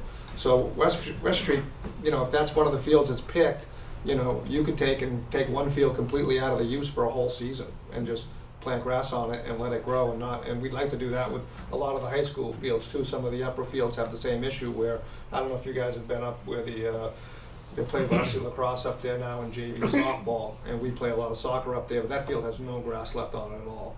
So if you could rest that for a season, aerate it, fertilize it, water it, we would actually play on grass again for a change, which would be nice for the kids that are up there playing. I remember that there was a proposal to put 3 fields up the top. There actually was a proposal for that. And what happened to that, and why is this more attractive? Because there's the a couple cost issues, is much right. larger for this. The original project to go up top was $4.1 million for Taking Pride in Georgetown. The issue there was no CPC money involved, and it would have been a bond to the town. It would have been added to the tax rate. So as GAA, overall, that was a tough project because this project here is not adding any taxes. So, we're using CPC money and GA funding. Before the SB 90 passed, we were looking at all of our options. So we got a civil engineering firm to take a look at the top field, to take out the middle area of the top field so you could increase the space. You'd get an extra field up there. The issue we didn't know is one field is 4 feet higher than the other field. So you would take that field out, a lot of the fill would go into the corner, but to level that whole field is about $600,000. So at that point, it's not ADA compliant. It's about $100,000 to $150,000 to get up there because you'd have to increase the road. It's around $60,000 to $70,000 to put a parking lot somewhere up there. And the reality of playing Thanksgiving games or whatever up there. It's just not going to happen. There's no bathrooms. There's no lights. So you'd be close to $1 million to get one field. And we still wouldn't solve the game issues that we have, and also the use issues and the access issues. Yeah, you wouldn't get anywhere, butter even if you impacts had those lights. 3 fields Right. up there in perfect condition, you wouldn't get as much use as we can get out of one lighted turf field. And Bill just said also, is with the abutters up there, you'd have a light issue. Whereas down below, we're not going to have any issues with abutters. Sorry, how will you not have a light issue with the abutters? Are they behind the trees? You want to go through what happens with the lights? Sure. Maybe I could bring up the slide that. Yeah, you could. Yeah, that's a good idea. You want me to try to point, No, that's okay. You got the pointer working? That's all right. Here you go. There are some abutters down the third base line. You want a laser? But there are, yeah, I do. Thank you. You can toss, please. I just want to make sure it works. He's a baseball player. Come on. Oh, come on. Nobody's laser works tonight? Come on. That's what mine's doing too. It's the anti-laser kidding zone. Not a big Wow. deal. There are a couple of abutters down the third base line. Sorry. But the lighting, fewer than there are up top. But the lighting technology today, particularly if you incorporate a system called Muscal Light Structure Green, is such that you can keep 95% of the light on the field. As a condition of the permits for 3 projects that we've done, Curry College, Brown University, and North Reading High School. As part of the conditions for the permit and for the lights, we were required to do a light meter survey by someone other than us, a certified light meter operator, at the property line on a night of certain ambient conditions every 20 feet. We were then, in the post-development condition with the lights on, required to repeat the same process. And the order from the town, the municipalities, Milton, Providence, and North Reading, stipulated that if we could not increase the ambient light levels at the property line with the lights on, and the property line in some cases was 50, 75 feet off of the inbounds line for the game field, in all 3 of those very well-heeled communities. Tough standard, not possible 10 years ago, not possible 5 years ago. But with the lighting technology the way it is today, you cut your energy costs in half over the conventional lighting systems that were available 5 to 10 years ago, because all of the light is being put on the field. So you get a better quality light, you get a more even light, you get a much cheaper light in terms of the operating costs with much fewer of off-site impacts. That's how you do it. More question? Yeah, I have a question. What effect, if any, is this going to have on the proposed fields off of East Main Street behind the church? Oh, I think that's So- easy enough so we're for still gonna go CPC to ahead? answer. Yeah, that's already been fully funded. Well, I realize that, but how much? Right now, are we gonna use if we're gonna this, have this? our project in East Main Street is phase 1. We're permitting for phase 1 and phase 2. But we actually have enough money for phase 1 and we believe a portion of phase 2. But how much use do you feel that's gonna have if we had? Well, this? we only feel the only thing proposed on East Main Street is we have a skateboard park that's not gonna be part of it. It's a parking lot, dog park, and then we have what's proposed as a pony field. Now, pony field is really a 12 to 14-year-old baseball field or the mush ball field for adults. The mush ball field is now being done at the Little League field down American Legion, which is too small for mush ball. It's too short for Little League.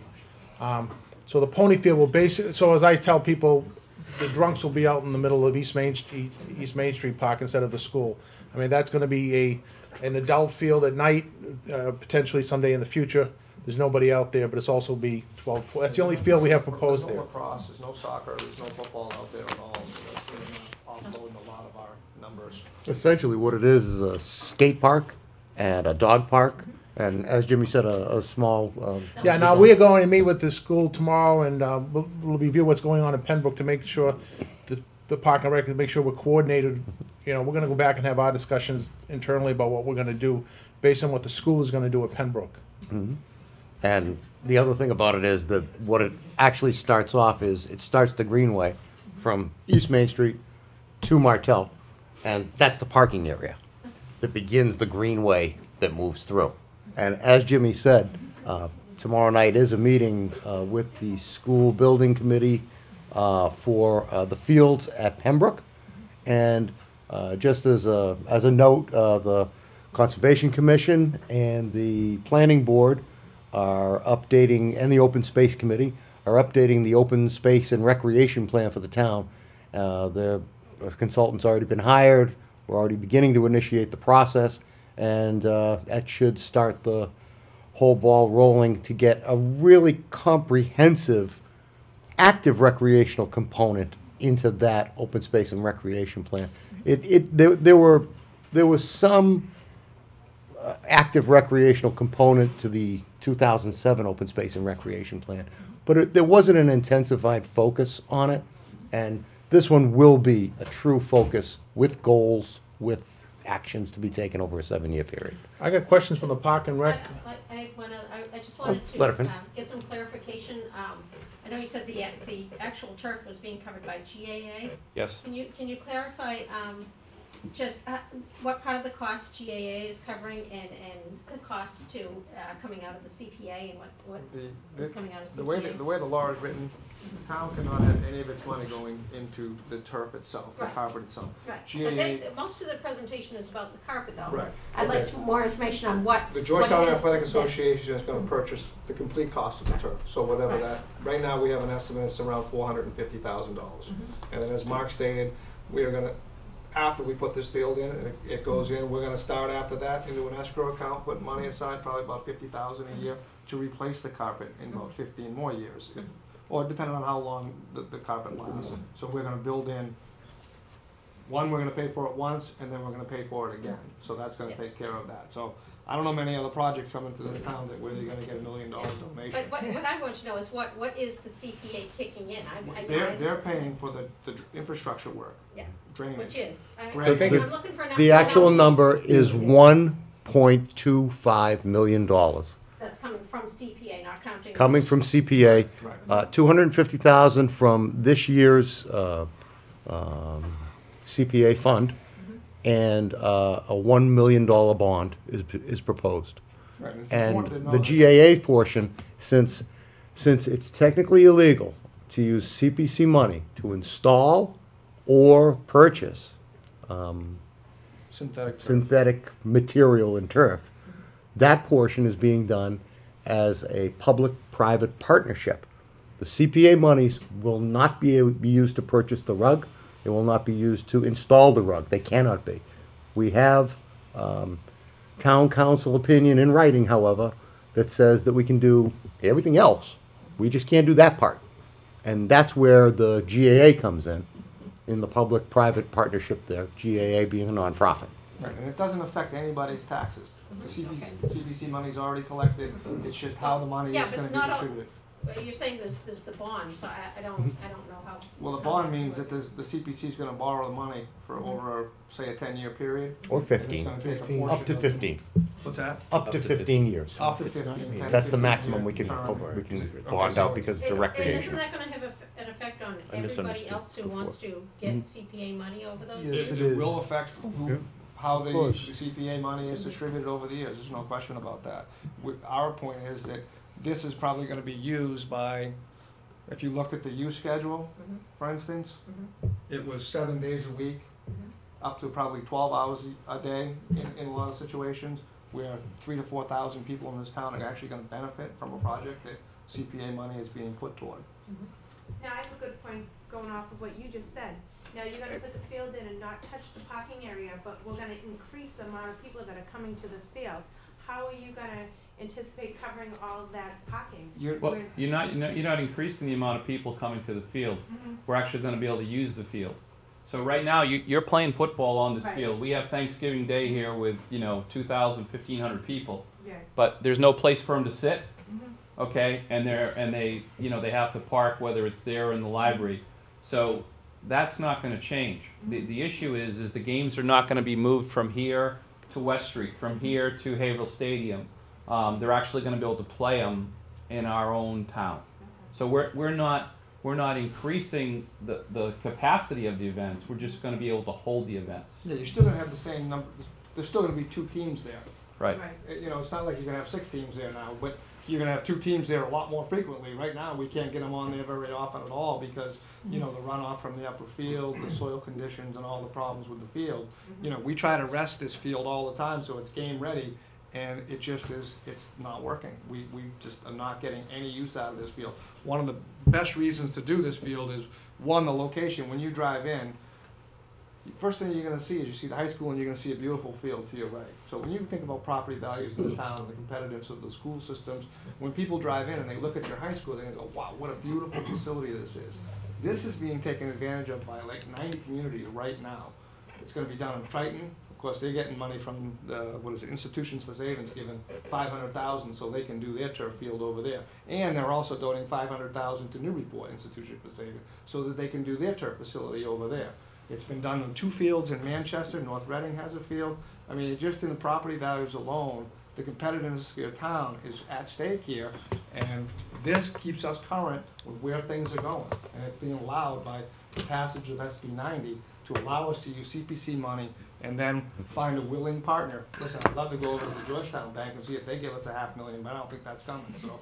I don't think. It might, we just have to ask. I've already made the call, trust me. We have to ask. Browbeat them already, that didn't go very well.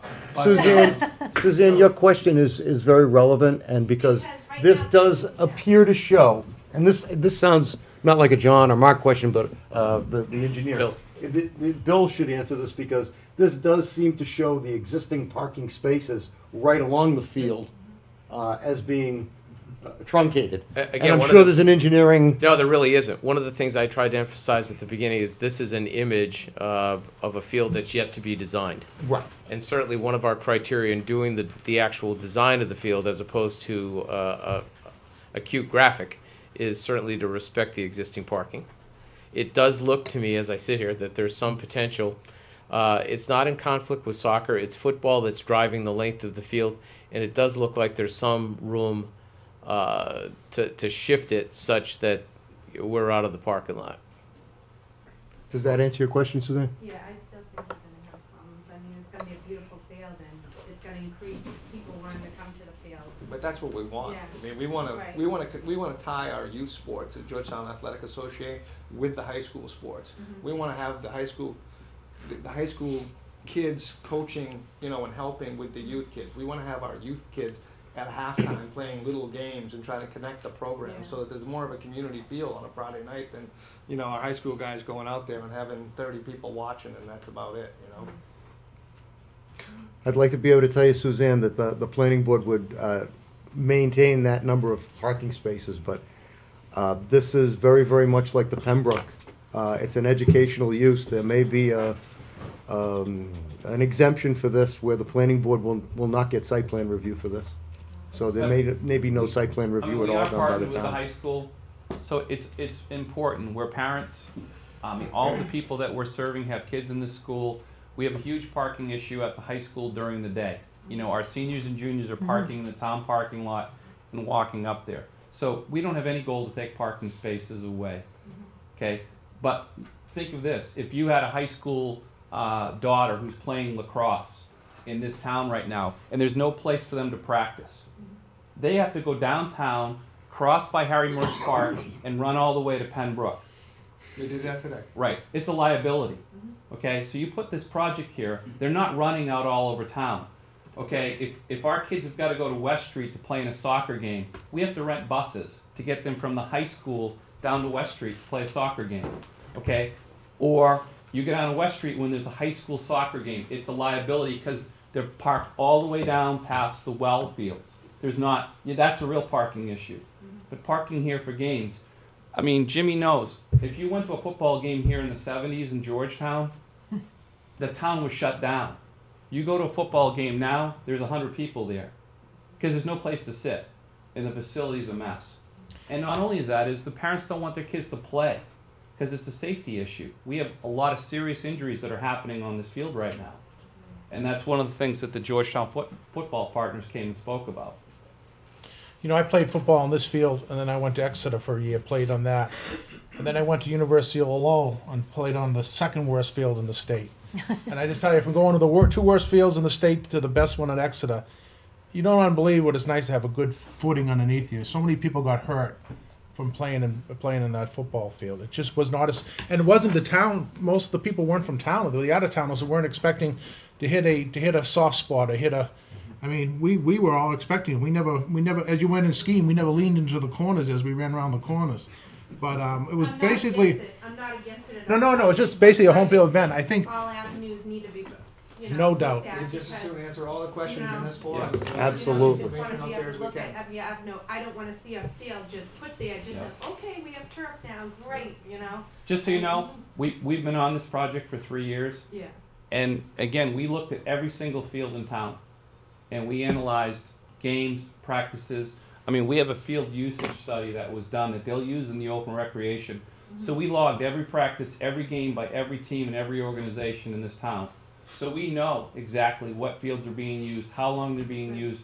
And again, this field offers the best of everything because it has access, it has restrooms, it already has a concession facility. All of our high school teams can use it, all of our youth teams can use it. It's the best location for us. There's a question over here. Laura? Bob, do you want to go ahead? Oh, okay. I thought, Bob? Yeah, very nice presentation, but I've got just a question on the financing. You're borrowing money in anticipation of future CPC money. Mm-hmm. Exactly. It's a very unlikely scenario, but a couple of years ago, we had an article at town meeting to do away or lower CPC funding. Mm-hmm. It's a what-if question. What if that should happen? If that happens and the CPC had taken a bond and floated a bond, what would happen is the tax rate would not lower. That percentage would not lower. And if CPC were eliminated completely, the townspeople, the collections would still continue until such time as that debt service was satisfied. Wouldn't that have to be paid by the taxpayer? It would get paid by through the CPC went away? CPC collections. Yeah. The CPC collections would continue, but none of the good projects would continue. Okay. You have to pay the bill.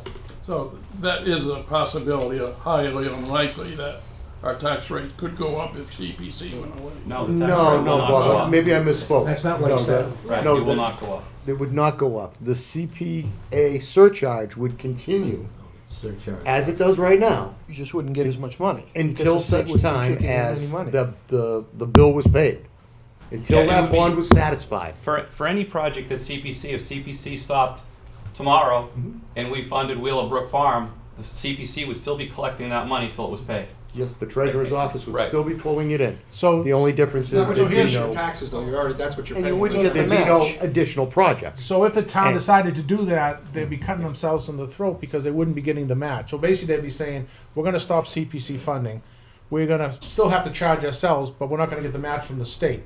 So my question to you, why would we do that? I'd say it's highly unlikely it would happen. No, I mean, that would be the thing we're telling, we're gonna not take the money that the state question. gives us for free. You just never know. A very good question. A very good question. No, people should understand that, that's all. There's a hand in the back, Laura? Okay, I would like a really clear numerical answer. Go for it. How much is this going to cost per year out of the CPC open space kitty? I would hate to see the entire CPC open space account used for this project for the next 10, perhaps 15 years, so that no other project could be proposed for 10 or 15 years because we've accepted this project. That's my concern. I do not want to lose the open space CPC money for 10 or 15 years because we're continuing to fund this project. I would like a clear number.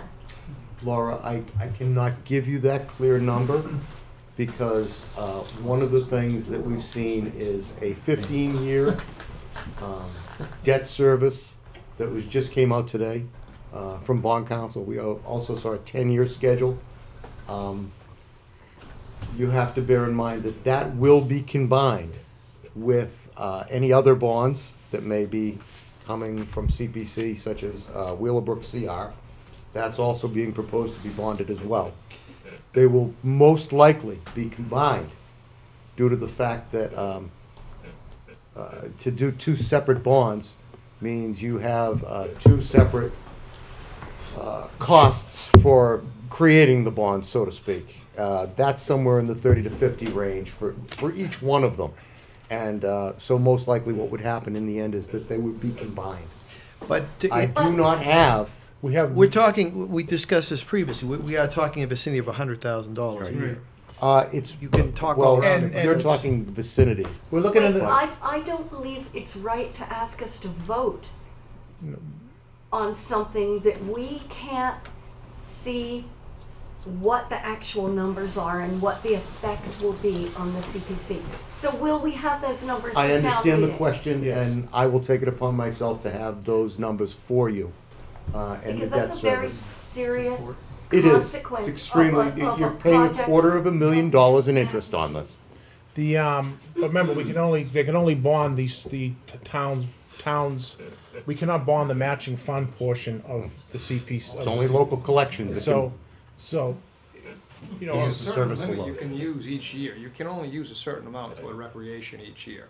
Oh, I understand. Okay, Pardon? so there's always gonna be money for open space, historical and stuff like that. It's just- Excuse me, John, I'm sorry. There's gonna be at least 10%. We reserve the 10%.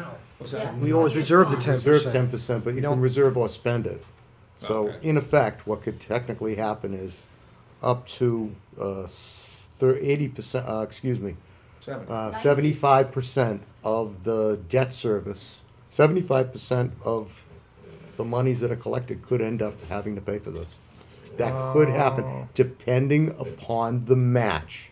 And we don't know what the match is, and we don't know what will happen in November, because SB 90 passed, and one of the provisions of SB 90 was a $25 million infusion of funding to the state fund, a one-time from a state surplus. So we won't know what our numbers look like until November. but our numbers But this year. your point taken, very, very well, Laura, and thank you for that. It wouldn't just be open space, though, that would be affected if something Everything. like that detrimentally happened. Because after you take your reserves, you can spend the pool of money on any other of the three categories. So open space wouldn't be left out any more or any less than historical would. So we had approximately. That's not really true Yes, it either. is. That is true. That is true. That is You're not true. really supposed to do that. You're not really supposed to take from one bucket and throw in the other. I mean, Well- it gets done, but it's not really supposed to. Essentially, excuse me, just so everyone's clear on this. Harry, you can clarify I'd like to that. try to clarify this. You have to take 10% of your total gross receipts, that's your match plus your local receipts. 10% of that has to go in for a historic reservation. Another 10% has to go in for an affordable housing reservation. That's That been was the point I was stated. trying to make, Harry. That was the There's point I was- 5% that must be taken, that has to, less than 5% for the administrative, so that we can run the operation. The third category now is open space, which now, under the new definitions, includes active recreation. So that 10%, and remember, we've already taken 25% out. So part of that 10% is the 75% remaining in the fund that we would have in any given year. And that may be what is required. We may have to use that in total to So this year. to fund the debt load. Well, We this- may. We this- have to look at these numbers and, This year, we had 280,000 approximately that went into that fund. Something like that, yeah. 295 or something to that. 295,000. Local receipts. Local So, receipts. local receipts. So we're able to use 295,000. So we're gonna draw somewhere between 80 and 120,000 a year out of that for the next 10 years to 15 years for this. And those numbers will be exact by town meeting. I'm sorry, was the open space allocation to 65, 75, did you say? It was And you would be 65. using 80 to service this kind of debt. Maybe, no, maybe a little more than 80, maybe 100, maybe 100, maybe 110. We're not, those numbers will be exact by town meeting. It will most likely require $125,000 a year. All right, so maybe 125, okay. Is that 10-year hearing? Yeah, I believe That's a so. 10-year. Yeah. So does that get you closer to what what you wanted to understand? Yeah. So if I will do my best to have those numbers for you at town meeting in case someone asks, and I'm sure you will. Oh, I wonder if anyone will. Because it's a very, very good question. You It's know something they that will. really does have to be asked. Part of the matter. That needs to be clarified for everyone. They have to know the effect this will have, if any, on You have a the hand down. future CPC project. Hand down here. I see in the front row, Dave, I won't forget you. This is a hearing. I won't forget Two you. easy questions. Sure, It's less than- please. For- Is this looks exactly like Haverhill. Was this identical to the Haverhill Stadium? I don't know that. No. No, it's very similar. Where the stands are, where Haverhill's stands are, it's laid out exactly the same as Haverhill Stadium. Yeah. Same material though, I mean. Yes, I do know yeah. that, yes. Yeah. Okay, Yeah. I'm just curious. And second question is, you open up the presentation saying that you cancel a lot of events because of the conditions of the field. Oh, yes. So what percentage are you gonna recover? All of them. All of them So Everyone. 100% of all the events? Yes. will be played. Okay, so weather's no. Nope. No, because the other thing. If it's the a beauty of it is monsoon, you- yeah. Everybody's been in the gym for tryouts this spring, because we had the late snow and the bad spring going. That wouldn't be an issue with this field. We just put a rubber thing underneath the blade of a little plow. You plow it off, and a couple of little sunny days, it can be 35 degrees, and you got a field ready to go. And everybody can be outside playing, even if it's 35 degrees, with snow everywhere else. Bear in mind that one of the things about the current field, from what we've been told, and I'm sure you can verify it, is the drainage is the issue. Oh, It's, the water table's extremely high in that area, and it just does not drain that material. And one of the reasons this proposal is so expensive is extensive earthwork that has to be done. I believe it's somewhere in the order of 4,500 cubic yards of material has to be removed just as a top layer and gotten rid of. Now, at some point, maybe they might want to throw it up in the fields, but that's for later down the road. That's for later down the road. Or store it up there for Or future. store it up there, so you don't have to deal with importation and exportation permits. About 90,000 worth of soil that we could theoretically store up there for future use. But at any rate, Do that's either- part of it. It do will we- it will increase and better the drainage of all of this. Do either one of you know what it costs when you bus out all the, If we trucked it out? when No, you are talking about trucking taking- trucking No, it out? you're No, talking, you're talking she's about- talking about exporting kids. Kids, I'm Oh, sorry. busing children. Yeah. Carol could probably. What did you spend in buses to bus them from the field to Up to Haverhill this year. Haverhill and About $10,000. And it will get worse unless this is, well, we're going to have towns that are going to refuse to play here. yep. That's They where should. that's where we're headed. They We should. will not, and it's not just going to be high school programs. We have youth refs at West Street now that don't want to ref games Yeah. on our fields because We of the had- problems. Manchester said nicely last year, "Hey, you mind coming to our field?" Yeah. And why would we say no? Why would we, we said no, but I mean it's a great offer, right? They said, yeah, I know it's a home game, but look what's sitting there not being used when we're coming to your field. I mean, it's a hard thing to say. No, we're going to have it here. Thank you very much. Since- We're ready for you. Since West Street is an environmentally sensitive area, are you going to propose a formal reduction schedule of usage down there versus We this have new nothing one? proposed. We haven't looked that far yet. I mean, still, we're trying to get this through, so that's a little preliminary, but. But right now, when we're having cancellations on a pretty regular basis to put high school games on that field, we're canceling our youth programs. So if your son or daughter signs up, $125 or whatever to play soccer, and you have 4 or 5 practices out of 10 or 12 canceled, as a parent, you're calling us and saying, I'm paying GAA to use that field, but as a town, as a community, we're trying to let our high schools, play. So that's one thing. As far as usage, we'd like to be able to hold our practices that we're canceling right now, and then as the usage picks up on the turf, we're going to be able to maybe rest the backfield at West Street, or as in this town, we're concerned. The well fields are going to come that way. So what happens if the well, if the town needs to dig a new well and it's on West Street? What happens to the soccer program? I think the most likely scenario is a brand-new treatment facility All right, for the water yeah. that we're But, withdrawing. I mean, can anybody here say, within 5 years, there's no plan to purchase land. We've been trying since 2008.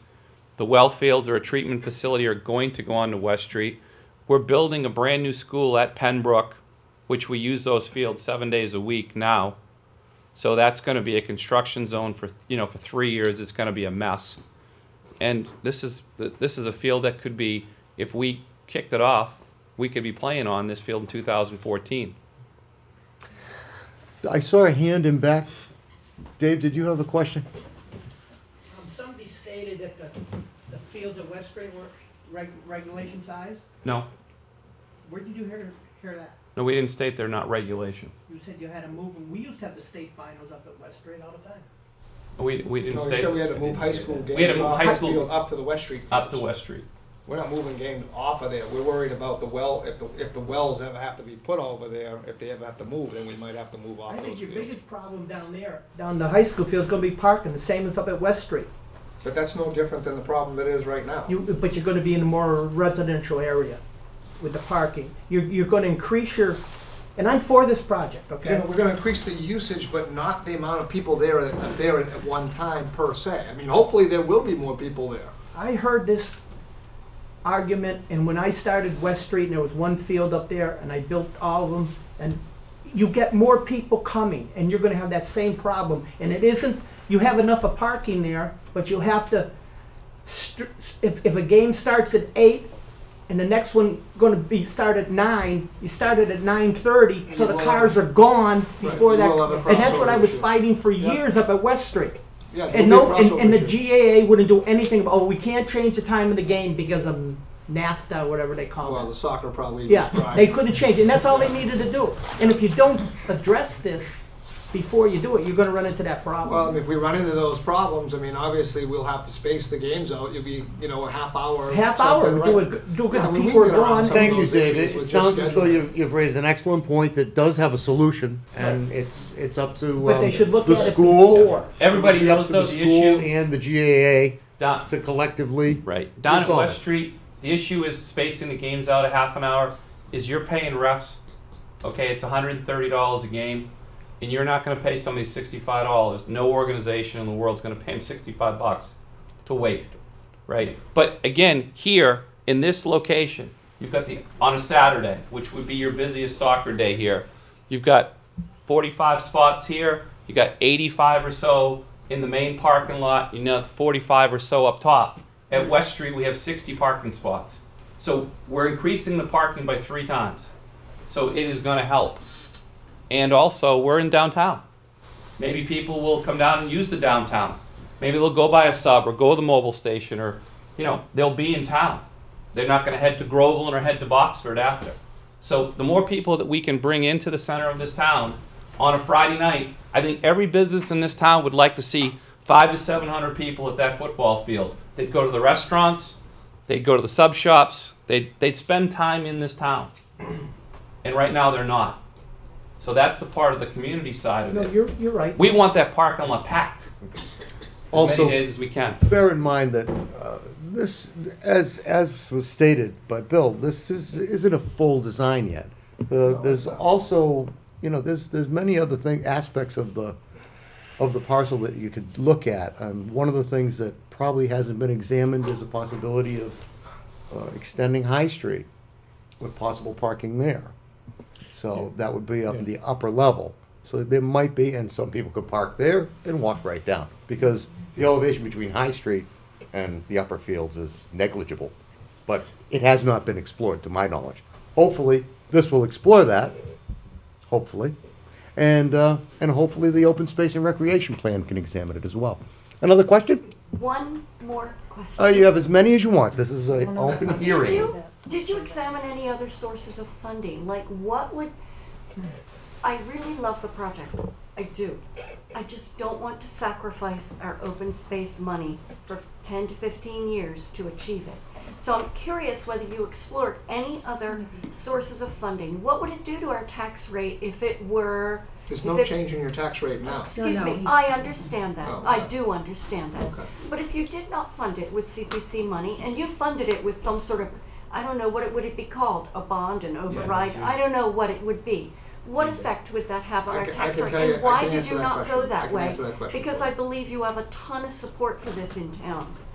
Oh, I think we do too. We actually looked at I've been working on this project probably for 5 years.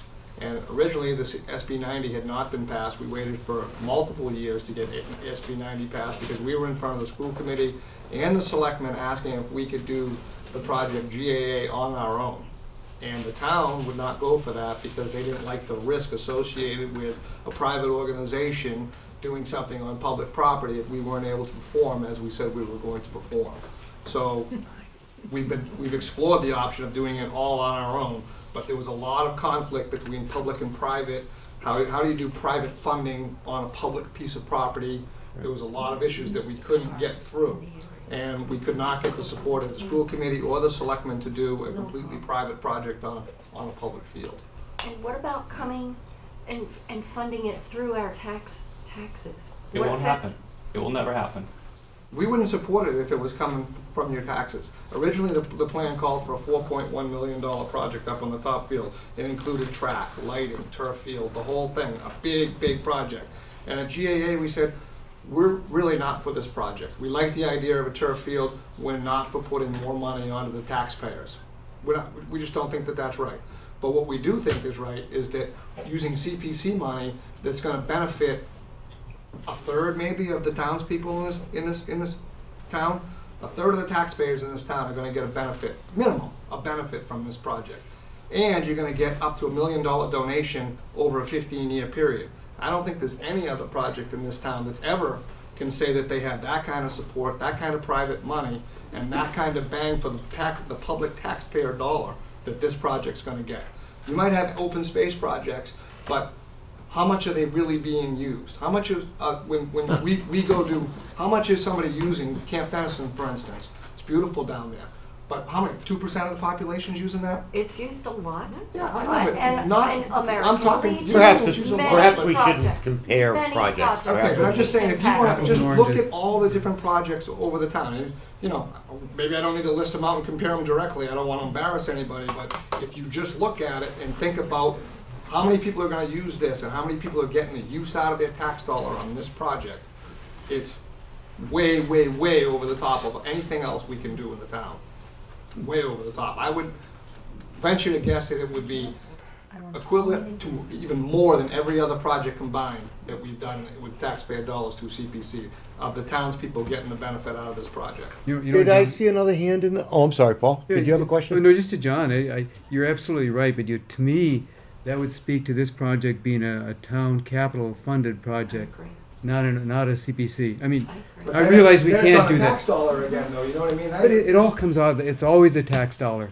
I mean, you can call it CPC funds, but it still comes out, we have to pay that. Yeah, just but like again, you don't get state matching funds. You're That's getting state true, but matching like funds the here. bond can't even come out of the matching This funds. is truly a very, very important question. This is a question that everyone should keep in mind, and it sounds like one that really doesn't have a technical answer that we can answer tonight. It sounds like it's an opinionated point of view type of thing. And, well, that's why we have this hearing, and that's why this humble board doesn't make these decisions. We only make a recommendation to go to. I mean, the state obviously, to the state is town obviously meeting. of that opinion too, because that's one of the reasons why they didn't want the turf aspect of it to be paid for by CPC, because again, that's not in the spirit of what CPC was passed for.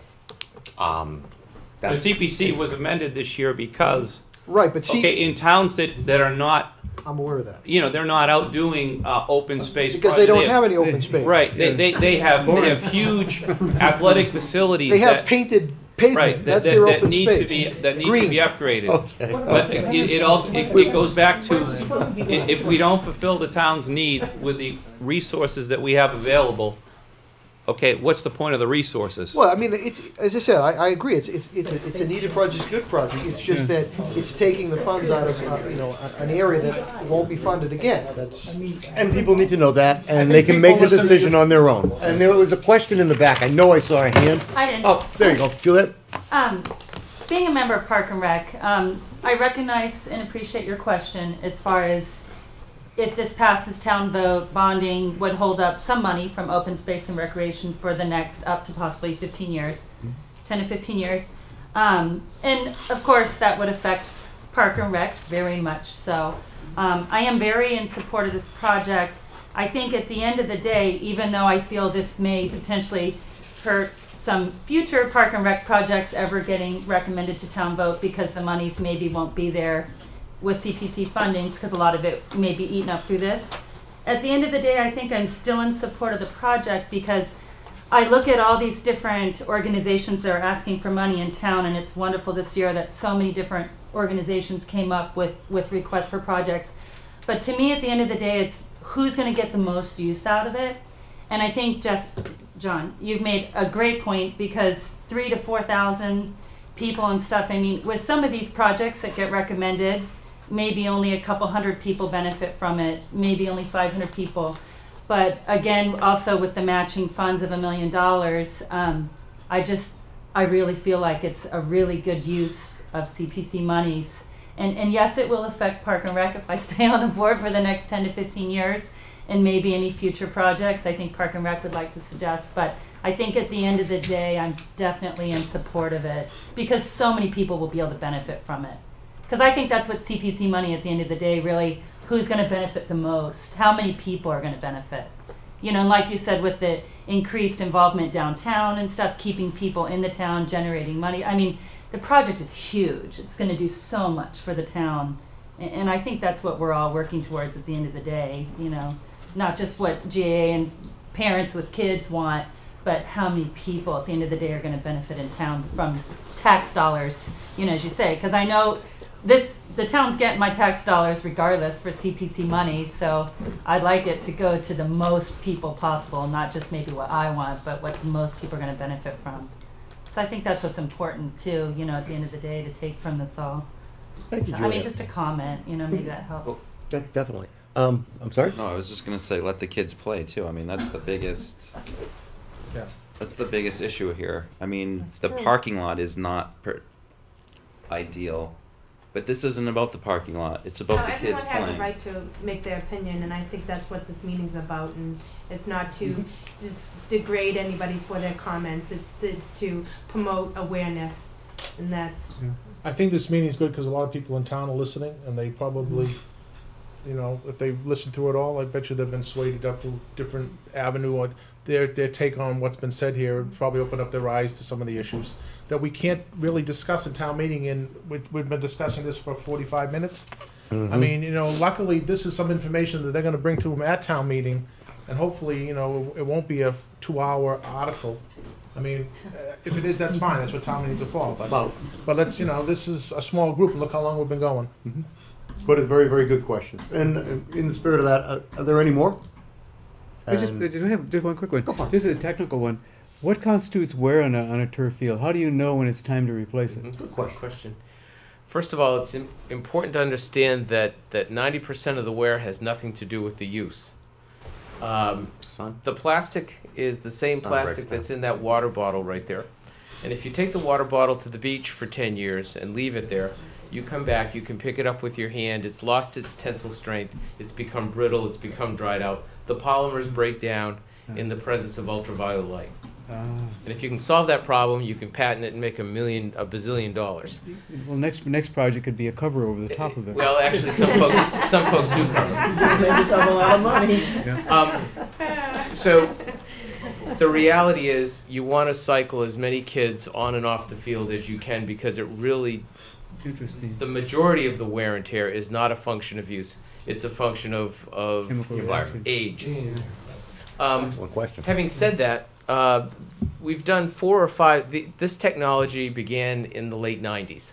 The first project, as I've already alluded to, was at UMass Lowell in 1999-2000. It was replaced after 11 years.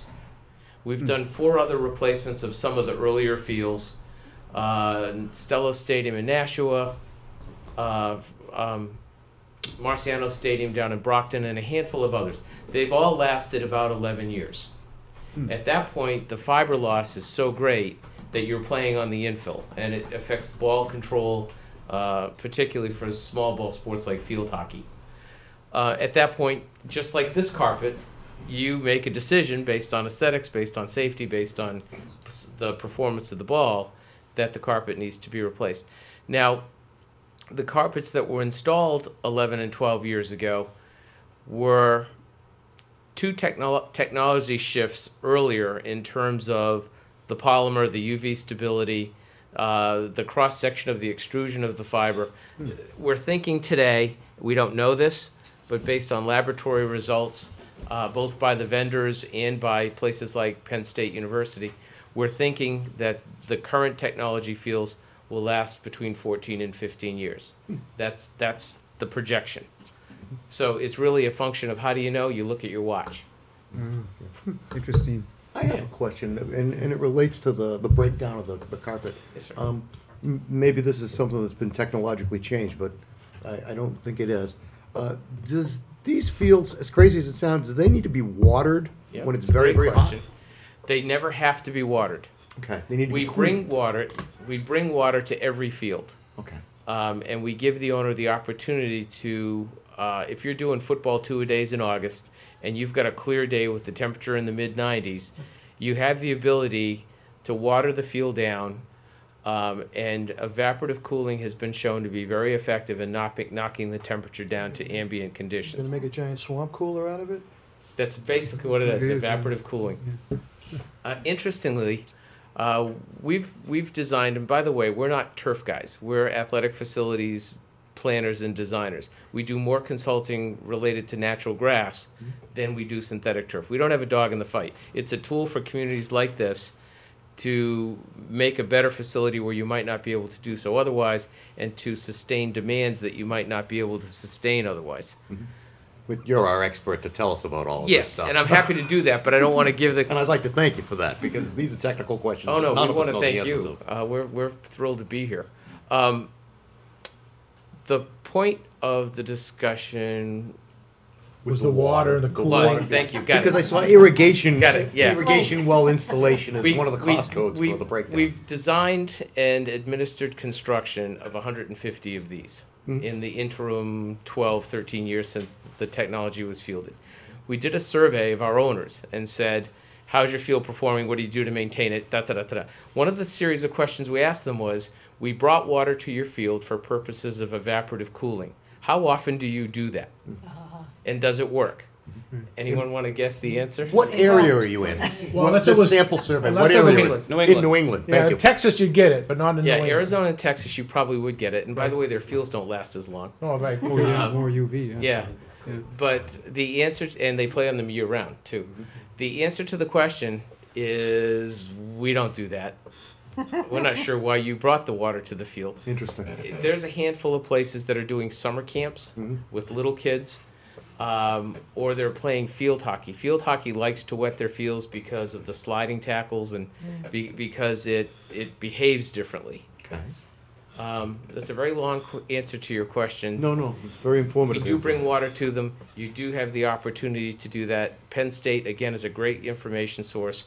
They've actually done infrared testing of the fields under various conditions, and it does work. It cools the field. It does cool the field. But it doesn't necessarily prolong the life of it. Not at all. Okay. And so there's no built-in warranty that would be avoided, if you would, by not having irrigation None wells? whatsoever. No. So if irrigation wells were In terms of the performance and the longevity of the field, a it problem makes with no difference. permitting, if there were a problem with permitting irrigation wells, that would And not by be the way, a stopgap. the order of magnitude of the water that you would use for that purpose versus watering the field 3 or 4 times a week is a whole different order of magnitude. Absolutely. You're talking 360,000 gallons a year versus maybe 20,000 gallons a year if you did evaporative cooling, wetting the field routinely. Thank you very much, Bill. Yep. I think I got the last question in, didn't I? One more? Is the cost of replacement substantially different from the installation cost? Great question. First of all, we're trying to predict the future. The cost of these things have come down in the interim 13 years since they've been fielded, have come down precipitously. 13 years ago, there was one player in the market. It was Field Turf. They had 100% market share. and it was $10 a square foot. And the typical field, to make the math easy, your field is 99,000 square feet, 100,000 square feet. There's 35 or 40 manufacturers of infill synthetic turf today, and it's become something of a commodity, and the price has come down a great deal to about $4.25 a square foot. On the other hand, it's petroleum-based. Like that bottle, it's driven by the cost of petroleum, and so that it's very sensitive to the cost of petroleum. But here's the deal. Don't tell me soy. No, the deal is today you're paying roughly for your field, for just the field construction, the drainage, the infrastructure, the filter fabric, the curb, all of that, you're paying about $9.50 a square foot, $4.25 of which is the carpet, the markings, the infill. So you do all of that today. What do you do in year 14 or 15 when the carpet wears out? You suck out the infill with a big Vactor truck. You take a utility knife, you open up the seams in the 15-foot panels of the carpet, roll it up. You can send it to be recycled. You can send it to a landfill. You can send it to an incinerator. You re-laser grade the field. You roll out new carpet. You stitch it up. You put the infill back and supplement it. It's a very different project than the one that you're contemplating doing today. The cost, we think it's probably another $350,000 to $450,000 based on today's numbers. And the timing's a week, 2 weeks? It's about segue to you. It's about 40 days. We're gonna cover that. 30 days. Okay. Yeah. Who's going to cover that? Segue to John from the GAA, because speaking not as the STAC chairman right now, but as the I'm also the GAA president of the Georgetown president. Athletic Association. We are going to set up an escrow account and cover the second part of that step that he just talked about, and thus the second half of the private donation. You guys gonna take care of throwing the old rug away too? We're going to have to. Yep. Okay. That was part of the selectman meeting. Oh, I missed it. Can't be at all of them. Can't be at all of them. Are there, did I see another hand? Okay, and gentlemen, thank you very much for all, Bill, thank you. My pleasure. Mark, Thank you. John, thank you. And we'll move on to the, I believe this is the John. final one of the evening. Good job. This is the rehabilitation Hey, nice of talking the to you. American Legion Park. He's my neighbor. Hi, Juliet, how are you? Good. I feel weird having my back to you, so can I kind of sit sideways? Is that all right? It doesn't really Okay. matter how This you is open sit. meeting, Nobody- it strictly forbids that. Only kidding. I'm Juliet Reck with Georgetown Park and Rec. You let me know when. Tell me when. This is kind of a dual project that we put together for rehabilitation of American Legion Park, which is just a fancy name for our little park down off of Pentucket Avenue with the nice beach and the Little League field, basketball courts, bathrooms, playground, tennis courts. We got it all. Big, nice parking lot.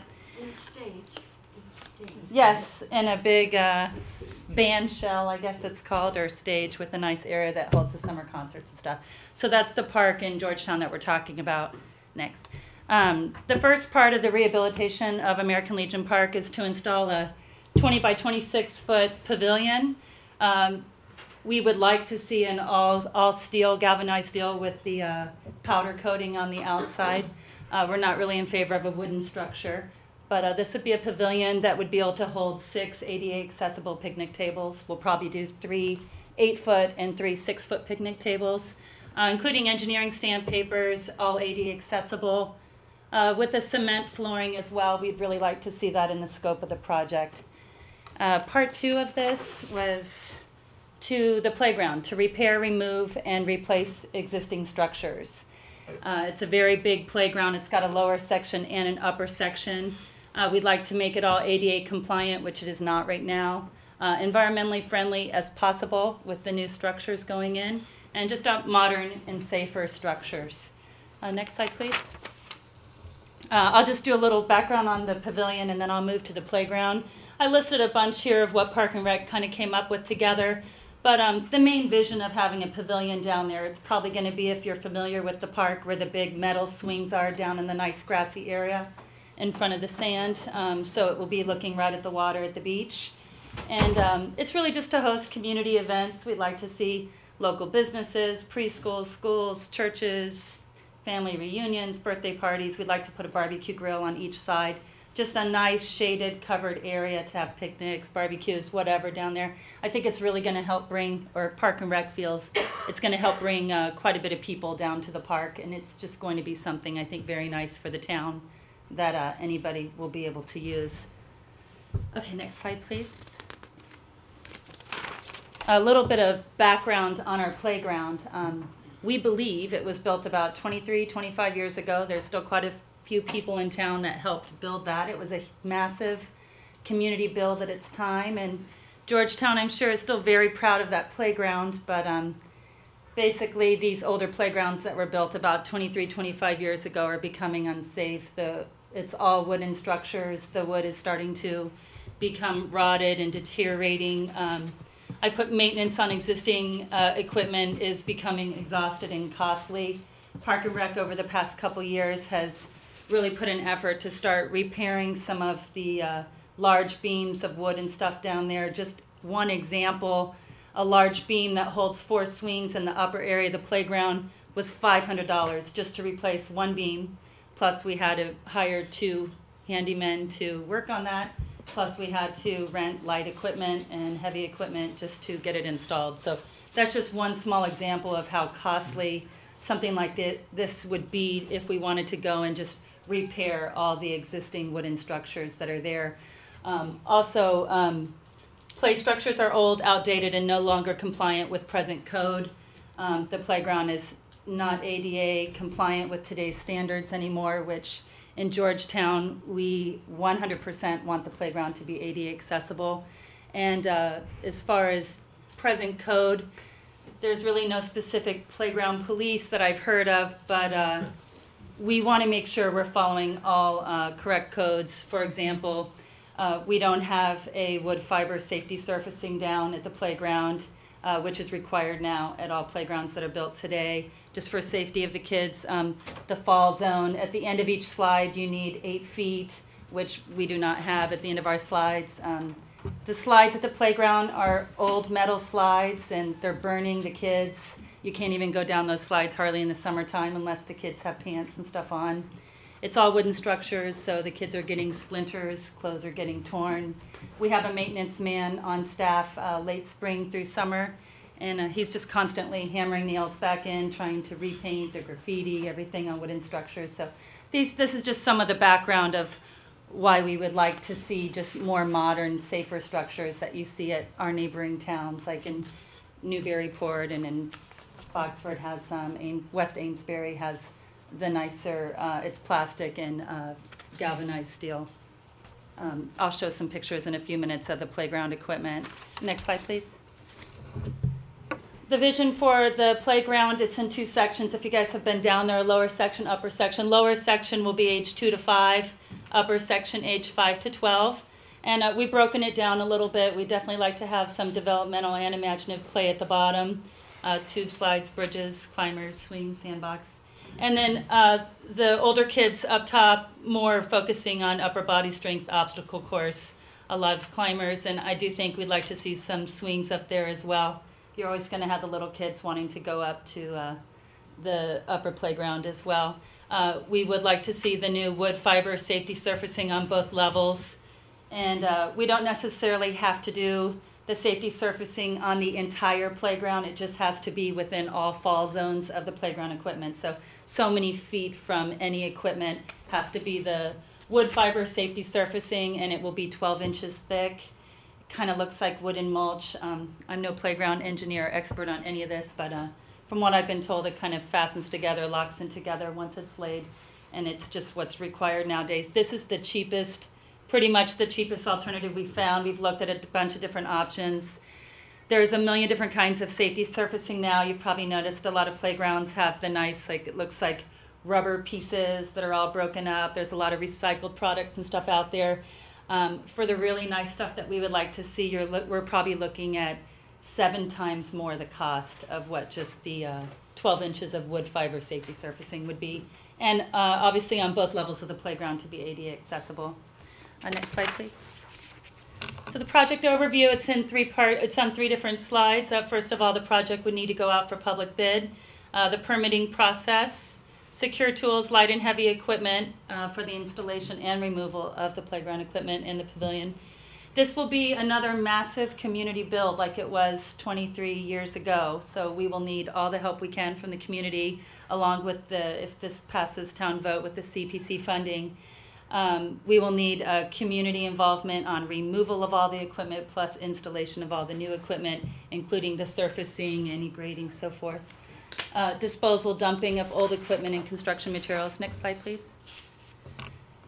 Next would be community assistance for the preparation of installation of equipment and site plan. That would include, I put some examples. Again, I'm no engineer, so I'm not sure exactly 100% what the scope is that's going to go into getting everything ready for the new equipment, but I would assume trimming some trees back. I don't think any of the trees have been trimmed back at the playground since the equipment was put there 23, 25 years ago. So there's a lot of very low-hanging old dead limbs and stuff, so that's going to need some attention. Grading of both the lower and the upper level surfaces to put the new safety surfacing down and for the new equipment. We are expecting to keep, if anyone's familiar with the playground, there's a big nice castle in the upper section in the back corner that looks like it has a little stage, and we would put some like bench seating so kids can have little plays or something up there. The castle we can still save. We're going to need to fix some of the stairs on both sides to make it compliant with present code, but that is the one piece that we were able to save, and we have some spring ride-on toys that Park and Rec had purchased last year, like a little frog and a whale, that we'll be able to save and just move to another location. Next slide, please. And last of all, the massive community build for installation of playground equipment. This will include professional supervision from whichever company we accept the bid from. They will bring professional engineers with them that will tell everyone what to do, give us guidance, and be supervising.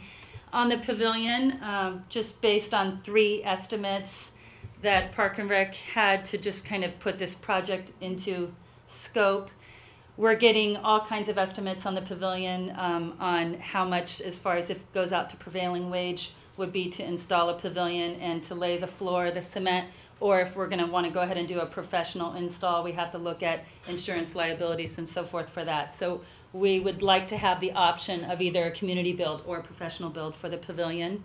We'll know a little more once we get into the project. And then the community build for the flooring and the actual equipment.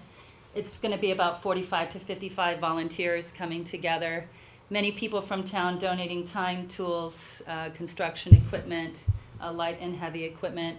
And it should be done in one weekend, on a Saturday and Sunday, probably on Thursday. Are you going to provide the burgers? Not personally, but Park and Rec may pitch in and throw a big free barbecue. That's what I for meant. it. Yes, we will do a barbecue if this passes town vote. Yes. At certain stages, once the work is complete, I think is that how we're doing it. Milestones. From what we've been told, like on a Thursday, as close to the weekend as possible, is when all the holes would be dug for the posts and stuff. You don't want to really have big open holes on a playground, even if you rope it off. Kids are going to be down there, so. Usually they try to do that on a Thursday, Friday, get everything ready, and Saturday, Sunday is when everyone shows up, including everyone here, hopefully, and helps put this together, and then it will be done, and the town will have something to be proud of again. Everybody can get involved in this project. I think it will be a wonderful new addition, and speaking of the last project with the turf, you know, you're always looking at projects to pass town vote that are really going to get some maximum impact and a lot of people in town be able to use it. And I think over the years, from stories I've heard, I've only lived in Georgetown about 2.5 years, but Park and Rec members too have told me the park used to be used a lot more, and there were a lot more people down at the beach and the playground and the tennis courts and the Little League field. And then over the years, I think the count deteriorated, and then with Park and Rec in the past 3 years, we've really tried to put a lot of improvements down there at the beach and the playground and a lot of repairs, and we have started to see the numbers go back up. The count on the water has been very good for swimming in the summers, and we're starting to see the people come back to the park. So I think with the pavilion and the playground, this would be a wonderful addition for the town. Yeah, it's like the stormwater runoff that the Board of Health and Conservation has been working on the last probably 15 years. I mean, our water counts, the first water count we had last year was was 3, and then I said to myself, well, we can't do any better than that, and the next count was 2. I mean, these are real low when you're looking at, I think 260 or 270 is a count that closes the beach. We used to always have counts of 130, 140, then they'd move up, but we consistently last year had counts in the teens. Maybe we had, the water counts were really good last year, and it shows that a lot of the stuff, the septic system replacements around the ponds, and some of those things that we. It's a long time. It took a long time, but the water now, got of clean. course, now I'm going to be jinxed for some reason. Something's going to happen this year, and No, it's Trestle Way the septic system will fail. But please. no, but I'm saying, really, people who have come here, there's been a rumor that the ponds are dirty. I'd really like to see them take a look, go to the Board of Health and look at the bacteria counts in the ponds, and they've been good. I think you're going to have to You can run. do next I think slide. you're going to have to run the community the community bill by the town's town council or the insurer in terms Oh of yeah, I liability. mean, we did it 25 years ago. Well, so it was a different world 25 years yeah, ago. Right, that's sure. Sure. We get And sign-offs. it is reassuring knowing that most of the engineers I spoke with the various playground companies, Somebody brings a power saw down and Um, cuts their hand off. this is pretty much how it's done now. To got put it. a project of this massive size out to prevailing wage, I would be asking for another $60,000. Okay? This project, by the way, the recommendation is for $135,000 for the pavilion and the playground with the community build and with professional supervision. But yeah, the good news is I know we'll have some battles to face, but this apparently is how all the towns are doing it, so it's definitely something that we'll be looking into. Professional drawings that will be following next were provided by the 3 companies, and they're the ones that also gave us 3 different cost estimates. You can do the next slide. This was by Ultiplay. Just these pictures are not at their best, but it's just a ballpark of what a pavilion would look like. Next slide, please. That's just a preliminary conceptual drawing of what the lower section, age 2 to 5, from Ultiplay would look like. I know it's a little bit hard to see. Next slide, please. And that would be the upper. You can see all the obstacle course, kind of upper body strength, but still incorporating some slides and stuff for little kids as well who are going to go up to the top. And there's a big play web in the back. Next slide, please. This is the next company, Childscapes. More of a look. You can see the galvanized steel with the powdered coating. We'd like to stick with colors that look environmentally friendly with greens and tans. And you can see the cement flooring there. Next slide, please. This would be the lower level, age 2 to 5, just the swings and the large section with those. So this is another concept from another company. Yeah, this is Childscapes. Right, So yeah. that one. Upper, next slide, please. So these are concept drawings that are being reviewed. It's pretty much kind of just an idea of what we could get for our money, and that would be the upper section. Again, from every angle, you see more structures and stuff as well. I just didn't want to put a ton of pictures. Next slide, please. What's going to drive your decision? In other words, you have a lot of concepts. How do you get to the end product? I think what we're going to do is start off with the permitting and stuff. Yeah. We're anticipating maybe some bumps in the road, hopefully not. See how much it's going to take to get everything permitted. And then from there, we would like to use about $95,000 for the playground and about $30,000 for the pavilion. So, I'm not sure the whole scope of how exactly it goes as far as putting out to public bid. As far as I think Park and Rec's going to get together and decide, what we would like best for the age 2 to 5 and then for the age 5 to 12. We want to maximize play impact. So the playground we have now is great because there's so many pieces there. A lot of kids can play on it. They can run everywhere, where these are more combined structures, but with a lot of different things off of it. So I think we're really just wanting to maximize play as much as possible so we can get as many kids playing on the structures as possible for the lower and upper. One another important point with the pavilion, if we have a kids face painting day and the kids are down there and it rains, there's no place, you put them in the bathrooms or they find a car. There's no structure that the kids go under for a 3-minute rainstorm. By having the pavilion, they can get under the pavilion, the rain goes away, they can get back out, or if their parents have done an errand, they're underneath the pavilion while the parents come back. That's all. We have no shelter really, that's all. This is by Premier Park and Play. Just an example of what a pavilion could look like. Next slide, please. This would be an example of the lower section. That's a front and a back view. So you can see there's just a lot of things going on the big structure. And then the next slide, please. And that's one last example. This company here, Playmart Playgrounds, is a vendor of Premier Park and Play. This example right here saved 90,000 milk jugs from the landfill. So this is maybe an option for Park and Rec too, as we're trying to decide how we want to go. There's many companies now that use all recycled products. They're not necessarily the cheapest out there, but they're right in the mid-range, and it's something that we will be looking into as far as using all recycled products, which would be wonderful. And so those are just some examples. We have many, many more drawings that were provided, but that's the main concept. And as far as the pavilion too, the reason we really wanted to add that as well is, you know, Park and Rec would like to jump on board with all of this as well. We were all very passionate about starting an arts and craft program in the summertime with preschool age kids up to maybe 12-year-olds, and this is an area where we could implement programs like that. So we intend to support this through many years to come with additions too. Yes? Where would the pavilion be? Just a perfect spot for you to use on your trophy days. Where is and that? your parade. Yes. You know where the metal swings are down in the lower grassy area? Yeah. I think that looks like it's now, don't quote me on this, because once they get in there may be a better area as far as grading or something where it has to go, since we would like to propose to lay a floor down, a cement floor. But that looks about the most level. So it's right between kind of the ball field and the sand, right where those big metal swings are.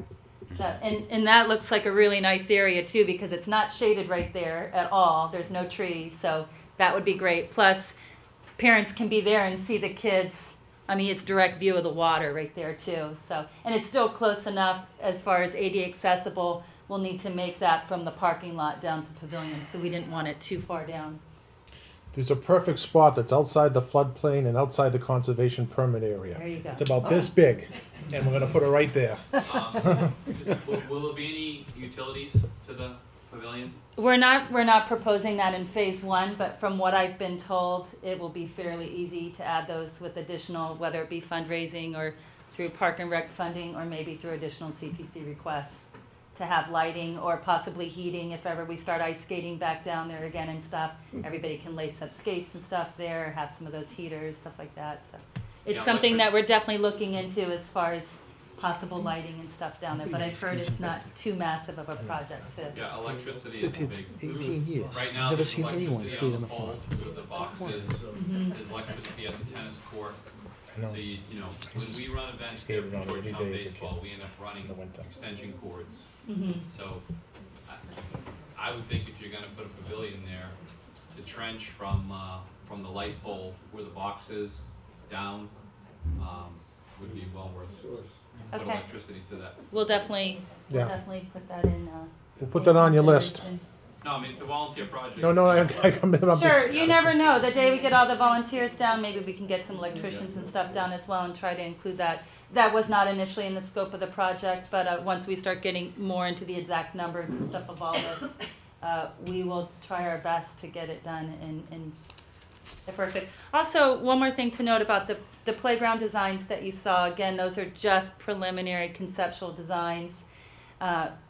We feel it's going to look real close to one of those, hopefully.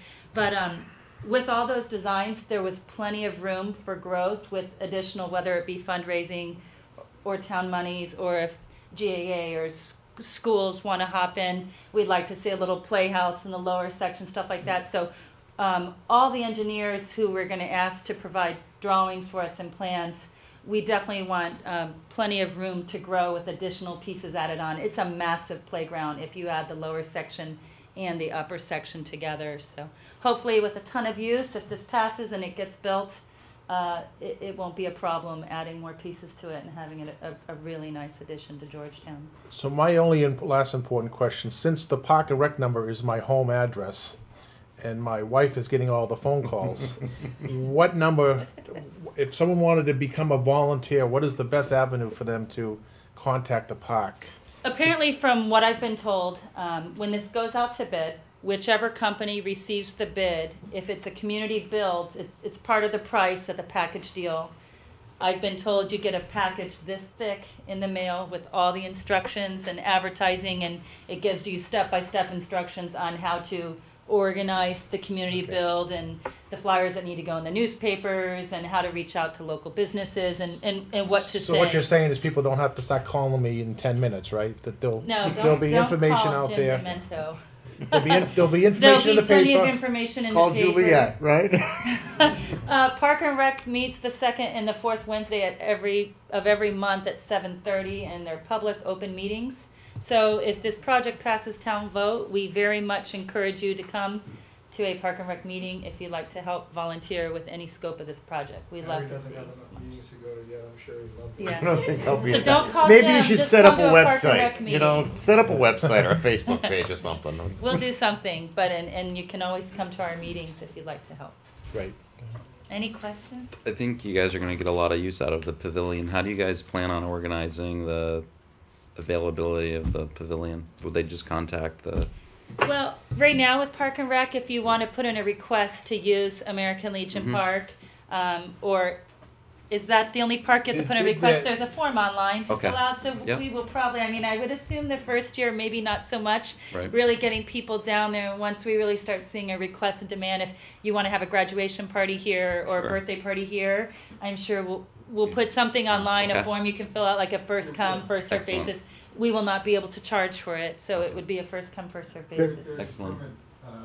permit application form online, and if people want to reserve a part of the park for a birthday party or something like that, they can fill that out, and it's first come, first served. Which is that on the town website, Yes, it is. under Park and Rec Commission? It's good that And everyone Park and knows. Rec can host a lot of parties there for the town. Any questions from anyone? If there are no more questions, we're gonna move on. Thank you very much, Juliet. You're welcome. And just to wrap this all up, the appropriation summary. Housing Authority Community Building was $26,700. The Affordable Housing Trust Grant was $100,000. Central Fire Company Historic Preservation was $7,500. The Brocklebank Foundation repair request recommendation was $52,000. Digitization of the historic town reports was $15,000. Camp Den Historic Preservation $60K. High school field rehabilitation was $250 plus $1 million bond. The American Legion Park Pavilion and playground equipment was $135,000.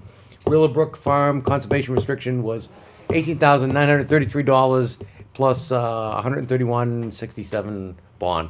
Total appropriation amount is $1,796,200. That's the amount of appropriations that will total, assuming that all of these projects go through. Naturally, all of those numbers can be lowered on the town meeting floor, and these projects are entirely at the whim of town meeting voters. If you don't think it's a good idea, give it a thumbs down. If you think it's a good idea, then basically meet us all Monday, May 6th, 2013 at the annual town meeting. And thank you very much, everybody. Thank you very much. And we're gonna... I'll entertain a motion to close. Hang on till I get the stupid thing up. Hang on. You're gonna close the meeting? Hang on a second. Hi, Dora. Hang on. Good to see you. Hey, Carl, how are you? How you doing? Glad to see you. Nice to see you too. Take care. Take care. I second that motion. Hang on, I didn't even hear it yet. Wait till I hear it, please. Done. Hang on. Motion by Cal to leave? Cal to adjourn? That was a standing motion. Seconded by Jimmy? Yep.